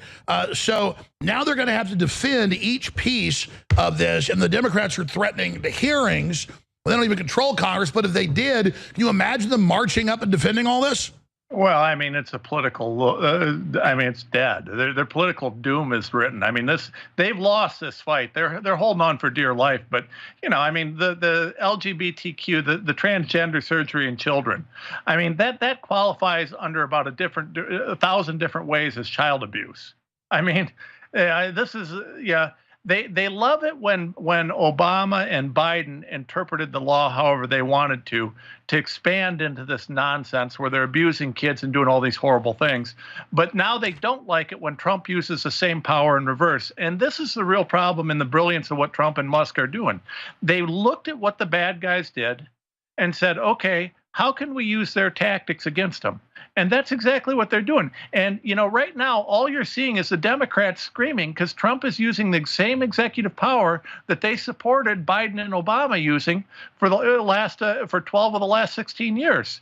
This is stuff Biden and Obama opened these doors. I am 100% in agreement that we need to rein in the power of the executive branch. But right now, all you've got is Donald Trump using the same powers that Biden and Obama used to destroy our country for 12 of the last 16 years. And the Democrats are squealing because they don't like that he's using the power of the executive branch, power that was never supposed to be there, but that Biden and Obama opened up. But Trump is using it for the right reasons. He's using it for good purposes. And he says he's going to abolish the Department of Education, that is McMahon's job to devolve it back to the states. I mean, he's really executing. As you know, the Democratic Party has financed a bunch of lawfare lawsuits against me and had rigged trials where the judges found me guilty and all the rest of it. It's been quite the saga. And then multiple times last year, they ordered the building shut without a court order, and then the federal judge blocked them. That's the U.S. trustee from the Justice Department that's been involved in my bankruptcy. Well, then they had a fake auction that the judge overrode, and now we're still fighting them, and they're losing in federal court, and we should know the fate of InfoWars by mid-March at the latest. That said, though, when they said they owned us and that we were off the air, people stopped going to InfoWarsStore.com, and rightfully so. If it's been hijacked by them, why would you go buy the products there? Well, now there's so little money in InfoWars because the sales have tanked because of their hijacking and attempt to shut us down, that the U.S. trustee could then say there's no money here and order it shut down. Now, the good news is we only have a couple of thousand a day shortfall. And we have a lot of the great classic products that are still available there at the AlexJonesStore.com. We're winning, but their hoax that they've taken us over has hurt us. So here are the products that are still in stock, but if we are shut down, it's the last time you'll get them from InfoWars. That's the classic X2, the most powerful, incredible iodine out there. The classic vitamin mineral fusion is amazing. Bodies, the strongest turmeric formula out there, 95% humanoid. We've got the great organic multivitamin. We, of course, got the amazing Vaso Beats with the nitric oxide that boosts your heart and your whole body. Then, of course, there's Brain Force Ultra that is a really fast-acting, clean, amazing nootropic. So there's your update. They're discounted, they're for sale, and it keeps us on the air. I know a lot of you already love these products. They're fan favorites. They work really well. So it could be your last chance to get them. Plus, it's needed to keep us on the air. Regardless, I need you to get the products, and they work really well. I ask that with your verdict, you not only take Alex Jones' platform that he talks about away, I ask that you make certain he can't rebuild the platform. That's what matters. That is punishment. That is deterrence. Is there's going to be a large set of plaintiffs who who are going to be dividing up the corpse of InfoWars in the bankruptcy estate. And over the course of that process, that could get very, very dangerous for Mr. Jones. But we will be at it as long as it takes. And if you're out there right now and you're one of Alex Jones's audience members and you're considering giving him money, I just want you to know that based on the jury's verdict today, it's not a very good bet. I hope that we never see someone like him again. I hope that with your verdict, he can go away. But the money's not even really the question for me. The question is, will this suit be successful at stopping him from being on the national stage? The very same law firms, the very same Democrat Party operations, 8-9 years of lawfare against Trump, now they're attacking Elon Musk, the same people have been after me. And they're starting to lose in court. But their hoax that they took over InfoWars caused a lot of people to believe that indeed it was true, so people stopped going to InfoWarsStore.com and getting the right products, and now there's almost no money there. We've actually gone into the red. So they may be successful shutting us down. I don't think they will be. They've been caught red-handed. So to clear up any confusion, thealexjonesstore.com is owned by our great sponsor and is helping InfoWars and has set up the Alex Jones Network. So even if we get shut down, we stay on the air. But it looks like we're going to save InfoWars, except everybody thinks The Onion and Bloomberg own InfoWars and own the shopping cart, InfoWarsStore.com, so people aren't going to the store. Yes, it's still in our hands. And even if we get shut down, we're going to be moving to the other studios. But right now we can shut down from lack of funds at InfoWars. So get the products you love. Could be your last chance to get them right now at InfoWarsStore.com. Thank you very much. We had a busy day. We're dealing with lots of different people on lots of different things. We had some terrific people in today and trying to solve some of the problems that are going on in the country and outside of the country. We're doing very well with respect to other countries really behaving on taking the criminals that they sent into our country, and we're getting them out. These are some of the worst people on earth, and they're getting out and they're being accepted back in their countries, as you've heard, without exception. So a lot of people thought that was not going to happen, but it's happening very full force. And we're getting some very, very dangerous people out of our country, which is very important. Will, perhaps we'll go through the first one, please. Yes, sir. So earlier today, before the press came in, you signed a commission appointing Chris Wright to be your next Secretary of Energy. We have another commission prepared for your signature, sir. This is Doug Collins to be Secretary of the VA, Doug Collins of Georgia. Two very good men.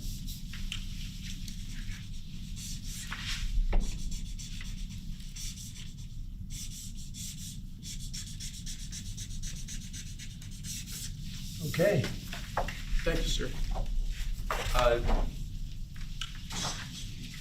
Next up, in light of numerous actions taken by a number of bodies of the United Nations, which exhibit a deep anti-American bias, we have an executive order prepared for your attention that would withdraw the United States from the UN Human Rights Council, would withdraw the United States from the UNRWA, which is a refugee organization, and would also review American involvement in UNESCO, which has also exhibited anti-American bias. More generally, the executive order calls for a review of American involvement and funding in the UN in light of the wild disparities in levels of funding among different countries that, as you've expressed previously, is deeply unfair to the United States.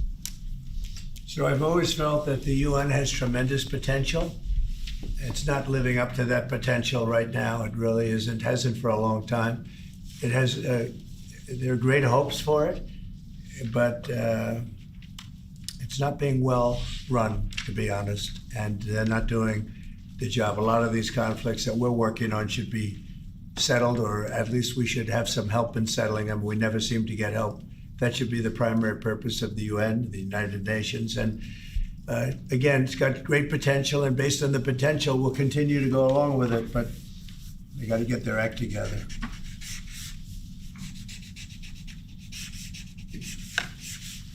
What would they need to do, sir, to get their act together? Well, they got to be fair to countries that deserve fairness. They have some countries, as you know, that are outliers, that are very bad, and they're being almost preferred as countries to those that do their job and are doing a good job, and they have to really, they're going to end up losing, a lot of countries are going to end up losing their credibility like other organizations, and then they're going to be nothing. The potential of the United Nations, and not everybody agrees with me on this, the potential of the United Nations is fantastic if properly run. So we'll see what happens. How much money are you willing to take away from that? Well, we're taking away a little bit, but we're not looking to take away money. This is so important that we're really, as you know, the United Nations is largely funded by us. But, and it shouldn't be, it should be funded by everybody, but we're disproportionate as we always seem to be. But it's something that if it ever lived up to the potential, in 10 minutes it would make up the difference. That's the kind of power it could have. Right now it doesn't have that power. Next, sir, this is a national security presidential memorandum that seeks to impose maximum pressure on the government of the Islamic Republic of Iran. Many of these provisions are similar to actions that your administration took during your first administration. The basic idea here is to have every department and agency, or many departments and agencies in your government attempt to sanction and control Iranian activities, particularly relating to the Iranian nuclear program and the Iranian export of terrorism through support of various proxy groups abroad. And the intent here is to give you all of the possible tools to, I'd say, engage with the Iranian government to ensure that going forward they're less of a malign actor on the world stage. So this is one that I'm torn about. Everybody wants me to sign it. I'll do that. It's very tough on Iran. It's what we had before. We would have never had the problem. You would have never had October 7th. We would have never had the problem had the election gone a different way, which it should have. But this one, I think, more than made up for it. I think we're doing things that it shows that more than made up for it, much more historic. The Iran situation, hopefully, I'm going to sign it, but hopefully we're not going to have to use it very much. We will see whether or not we can arrange or work out a deal with Iran and everybody can live together, and maybe that's possible and maybe it's not possible. So I'm signing this and I'm unhappy to do it, but I really have not so much choice because we have to be strong and firm, and I hope that it's not going to have to be used in any great measure at all. It'd be great if we could have a Middle East and maybe a world at total peace. Right now you don't have that. When I left, you had peace all over the world, and now you have the world is blowing up. As you know, Bibi is coming in to see me later. Others are coming in to see me. We'll see what we can do. But I'm signing this, and hopefully it will be a document which won't be very important, will hardly have to be used. So what kind of deal would you be prepared to Well, make we're going to with see. I mean, we're going to see. They cannot have a nuclear weapon. With me, it's very simple. Iran cannot have a nuclear weapon. We don't want to be tough on Iran. We don't want to be tough on anybody, but they just can't have a nuclear weapon. Mr. President, are you going to engage in conversations with your counterpart in Iran? I would. Do you want to block the sale of Iranian oil to other nations? Well, we have the right to do that, and that's what I did before, and they had no money. They wouldn't have had the money for Hamas or Hezbollah or anybody else. It could have been solved. This thing, it just, if things went the way they should have, this would have been over long ago, but it's not over. How close do you think Iran is to developing a nuclear weapon? I think they're close. I think they're close. They're too close. But again, you could go back 4 years, I would have said they would have had it during this intervening period. But they're pretty close, Peter. And why say that you're unhappy to sign it if it's Iran and their proxies who have threatened to retaliate against you and your team by killing you guys for taking out Soleimani? Well, they haven't done that, and that would be a terrible thing for them to do. Not because of me. If they did that, they would be obliterated. That would be the end. I've left instructions. If they do it, they get obliterated. There won't be anything left. And they shouldn't be able to do it. And Biden should have said that, but he never did. I don't know why, lack of intelligence, perhaps. But he never said it. If that happens to a leader, or close to a leader, frankly, if you had other people involved also, you would call for total obliteration of a state that did it. That would include Iran. So I'm signing this, and it's a very powerful document, but hopefully we're not going to have to use it. Mr. President, if the Prime Minister today were to ask your help in striking at Iran's nuclear facilities to prevent the kind of progress towards a nuclear weapon, would you give him the green light? Would it, either to do it himself or for the U.S. to participate with him? I don't know that that's what he's going to be asking for. I have no idea that it is. You're telling me. We're going to have a pretty long meeting. We're going to be discussing a lot of things, not only that, but a lot of things. And I'll let you know if the time comes to let you know. But right now, that's not something that I can discuss. Mr. President, when you said if they do it, they get obliterated. Just to be clear, you're talking about if Iran made an attempt on your life. Yeah. That would be called total obliteration. And I can't imagine they do that. It should have been stated by Biden, but he didn't state it because he had no clue, as you know, as everybody knows. What is your vision actually for relationship Do you have with anything Iran? else? No, that's all we have. My vision for A what? relationship with Iran, and would you? I'd love to have a good relationship with everybody. They can't have a nuclear weapon. That was the only thing that was very important. They can't have a nuclear weapon. Beyond that, it would be very tough if they insist on doing that. They have some of their leadership, I can tell you right now, and maybe you know it, maybe you don't, but there are many people at the top ranks of Iran that do not want to have a nuclear weapon just for that very reason. Mr. President, what's your reaction to China's retaliatory tariffs? It's fine. It's fine. We're going to do very well against China and against everybody else.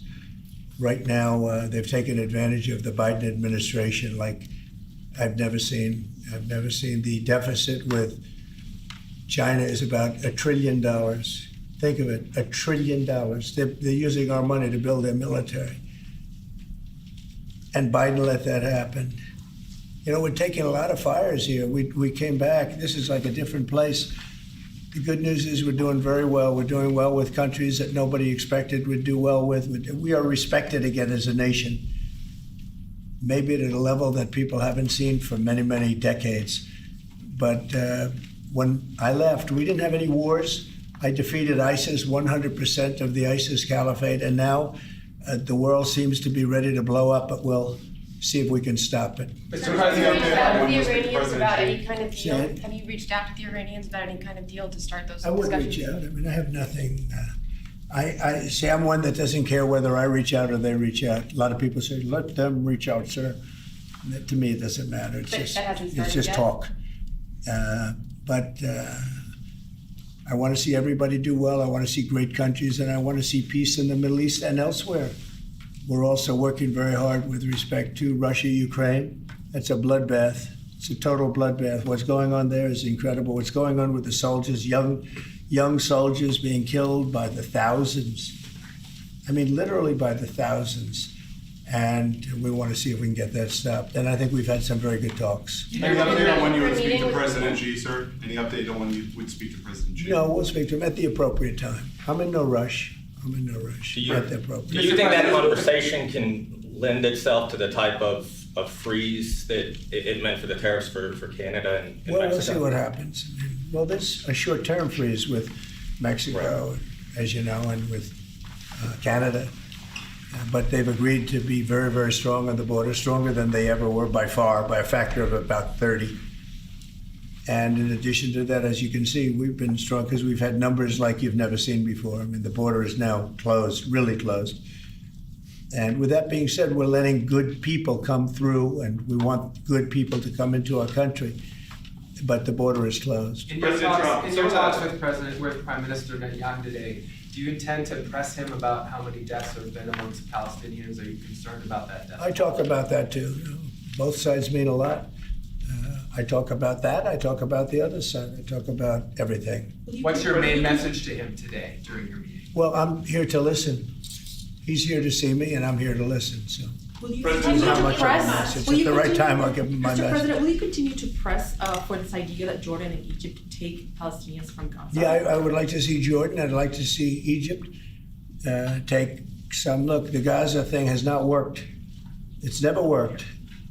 And I feel very differently about Gaza than a lot of people. I think they should get a good, fresh, beautiful piece of land, and we get some people to put up the money to build it and make it nice and make it habitable and enjoyable and make it a They home. don't want to leave, though. Palestinians say they don't want to leave. I don't know how they could want to stay. It's a demolition site.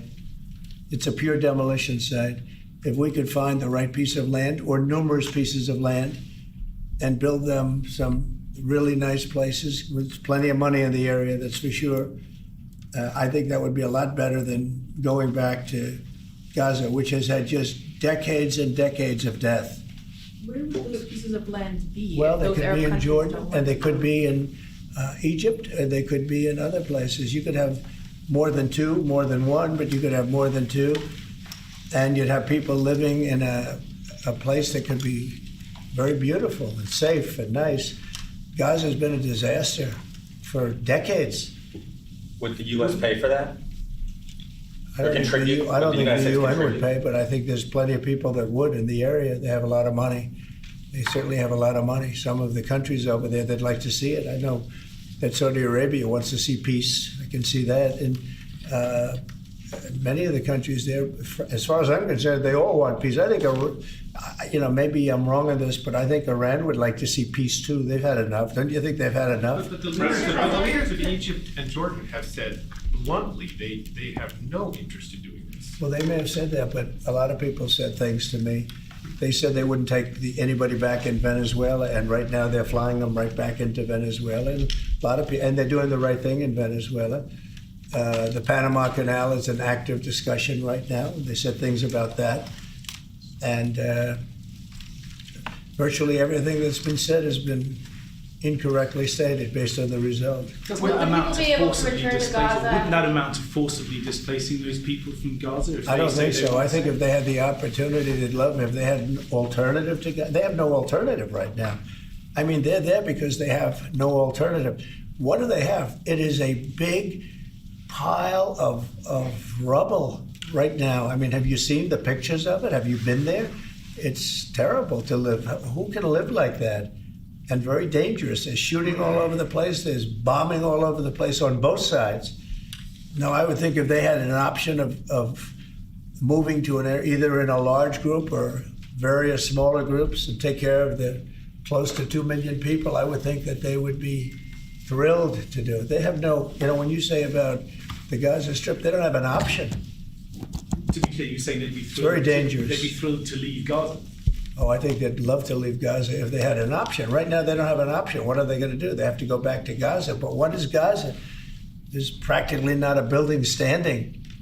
And they're very dangerous. Those buildings are shifting and they're falling down all over the place. And there's gunfire all over. It's going to be that way for a while. Mr. President, wouldn't it have made more sense to evacuate people while the war was ongoing rather than now when there's a ceasefire? Which is what you're talking about. When it was more dangerous when there were strikes overhead than now. Well, the strikes could start tomorrow. There's not a lot left to strike. It's a demolition site. The whole place is demolished. It's unsafe. It's unsanitary. It's not a place where people want to live. Nobody's got. They have no alternative but to go back. If we gave them an alternative of living in a beautiful open place with some, nice quarters there, nice housing of sorts, and we have the money in the Middle East to build that. Do you support Israelis actually moving back and creating buildings? Not necessarily, no. I just support cleaning it up and doing something with it, but it's failed for many decades. And somebody will be sitting here in 10 years or 20 years from now, and they'll be going through the same stuff, the wars. And they've had civilizations on Gaza, many civilizations on Gaza, and they're buried in the sand. Secretary It doesn't seem to work. Secretary. Thank you, Star. On Elon Musk, how often are you talking to him? And have there been ideas that he's brought to you that you said, oh no, wait a minute, this is going a little too far? Well, many ideas, but look, he's done a great job. Look at all the fraud that he's found in this U.S. AID. It's a disaster what the people, radical left lunatics, They have things that nobody would have even believed. The whole thing with $100 million spent on you know what, with money going to all sorts of groups that shouldn't deserve to get any money. With the money, I'd like to see what the kickbacks are. How much money has been kicked back? Who would spend that kind of money to some of the things that you read about and I read about and I see every night on the news and every morning when I read the papers? Who would spend money for that? I would say this, the people that got all that money, are they kicking it back to the people that gave it from government? No, that's, to me, very, very corrupt. The real question is, how much of a kickback has there been? And one of the things I want to investigate rapidly, because I've never seen anything to this extent, the train that's being built between Los Angeles and San Francisco is the worst managed project I think I've ever seen, and I've seen some of the worst. Billions and billions, hundreds of billions of dollars over budget. In fact, I read where you could take every single person that was going to go on the train and get the finest limousine service in the world and take them back and forth with limousines, and you'd have hundreds of billions of dollars left over. It is the worst thing, and we're going to start an investigation of that because it's not possible. I built for a living, and I built on time, on budget. It's impossible that something could cost that much. And now it's not even going to San Francisco, and it's not going to Los Angeles. They made it much shorter.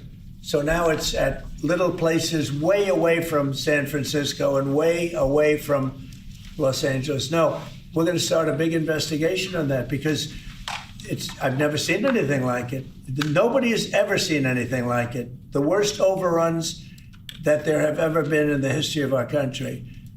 And it wasn't even necessary. I would have said, you don't buy it. You take an airplane. It costs you $2. It costs you nothing. You take an airplane. But this got started, and if you have to, you drive. You can drive. Are there other agencies? They have hundreds of billions of dollars of cost overruns, and it's not even the same project. It's much shorter. It's way outside of San Francisco and way outside of Los Angeles. So we're going to be looking into Who's this. going to investigate that? Is that Doge who's going to investigate the train? No, I'm doing that myself. Some of these Doge engineers that Elon Musk has helping him are as young as 19 years That's old. good. They're very smart, though, Peter. They're like you. They're very smart people. Thank you. Have you met any of these guys? No, I haven't seen them. They work actually out of the White House. They're smart people. Unlike what they do in the control towers, where we need smart people, we should use some of them in the control towers where we were putting people that were actually intellectually deficient. That was one of the qualifications, is you could be intellectually deficient. No, we need smart people. Some are young and some are not young. Some are not young at all, but they found great things. Look at the list of things. Maybe I'll do it tomorrow. I'll read off a list of 15 or 20 things that they found inside of the USAID. It has to be corrupt. Nobody could approve that. They could only approve that if they were getting kickbacks. And you're talking about hundreds of millions of dollars. And it sounds like you're going to wind down USAID. It sounds like it. I mean, I think so. Yeah. So when that happens, which part of the government? Well, I could see Marco Rubio being in charge, State Department, because they're giving money to. I mean, some of the money is well spent, I guess, but much of it is really fraudulent. And on the education department, why nominate Linda McMahon to be the education department secretary if you're going to get rid of the education department? Because I told Linda, I hope you do a great job and put yourself out of a job. I want her to put herself out of a job. Education department. So we're ranked number 40 out of 40 schools, right? We're ranked number 1 in cost per pupil. So we spend more per pupil than any other country in the world. And we're ranked at the bottom of the list. We're ranked very badly. And what I want to do is let the states run schools. I believe strongly in school choice, but in addition to that, I want the states to run schools, and I want Linda to put herself out of a job. Do you think that's something you can do with an executive order, or are you going to ask Congress to do it? I'd like to be able to. Look, if I could give the schools back to Iowa and Idaho and Indiana and all these places that run properly, there's many of them. I think so. If you look at the list, Denmark, Sweden, Norway, believe it or not, China's doing very well on that list, a list of well-educated, where they run their school system well. You have a lot of countries, not surprising names. I think that if you moved our schools into some of these states that are really well-run states, they would be as good as Denmark and Norway and Sweden and some of the other states. And then you'd have the laggards, and you know who they are. I don't have to go to it, but you'd have the laggards, the same laggards that are laggards with everything else, including crime. But even them, you'll break it into systems. As an example, if you went to New York, you go to Westchester County, you go to Dutchess County, you go to Suffolk and Long Island and Nassau and Long Island. You have maybe 6 or 7 locations. And you have New York City, which would include the 5 boroughs. And I think even that would run much better than it does right now. Same thing with Los Angeles or California. You'd have Riverside, you'd break it up into 6 or 7, but most of them would be states, and you'd have one, like in Iowa, you give it to the state of Iowa, you give it to the state of Indiana, these are really well-run states. They don't have debt, they don't have problems, they don't have any crimes, relatively speaking, to speak of. And you would have education that would be the equivalent of Norway and Denmark and various other places that are at the top of the list. So we're at the bottom of the list, and we're the most expensive. We're at the top of the list when it comes to cost per pupil. We spend more money per pupil than any other nation in the world, and yet we're rated number 40. The last ratings came out, you saw them. So they talk about 40 countries. We're rated number 40.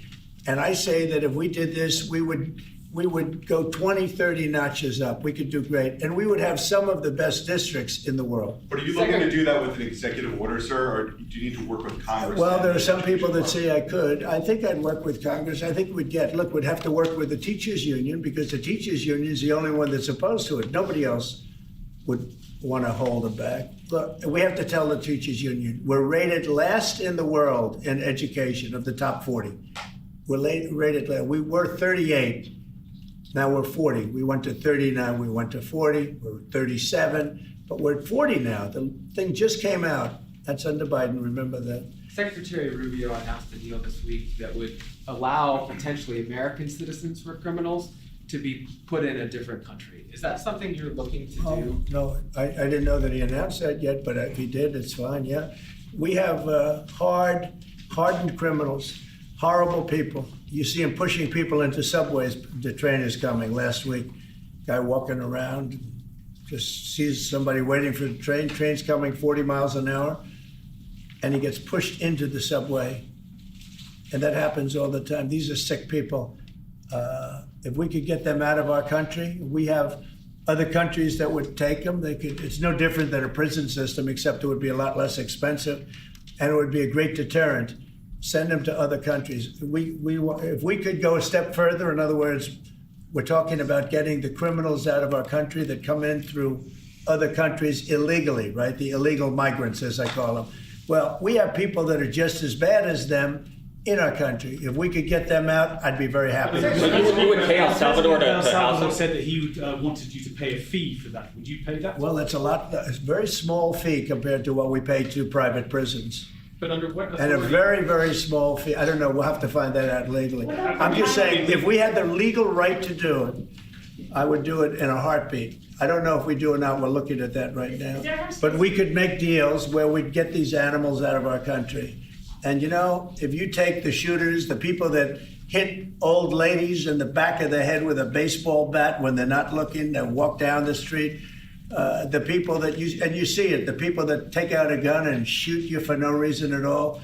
If we could get these animals out of our country and put them in a different country under the supervision of somebody that made a relatively small fee to maintain these people, because you know what?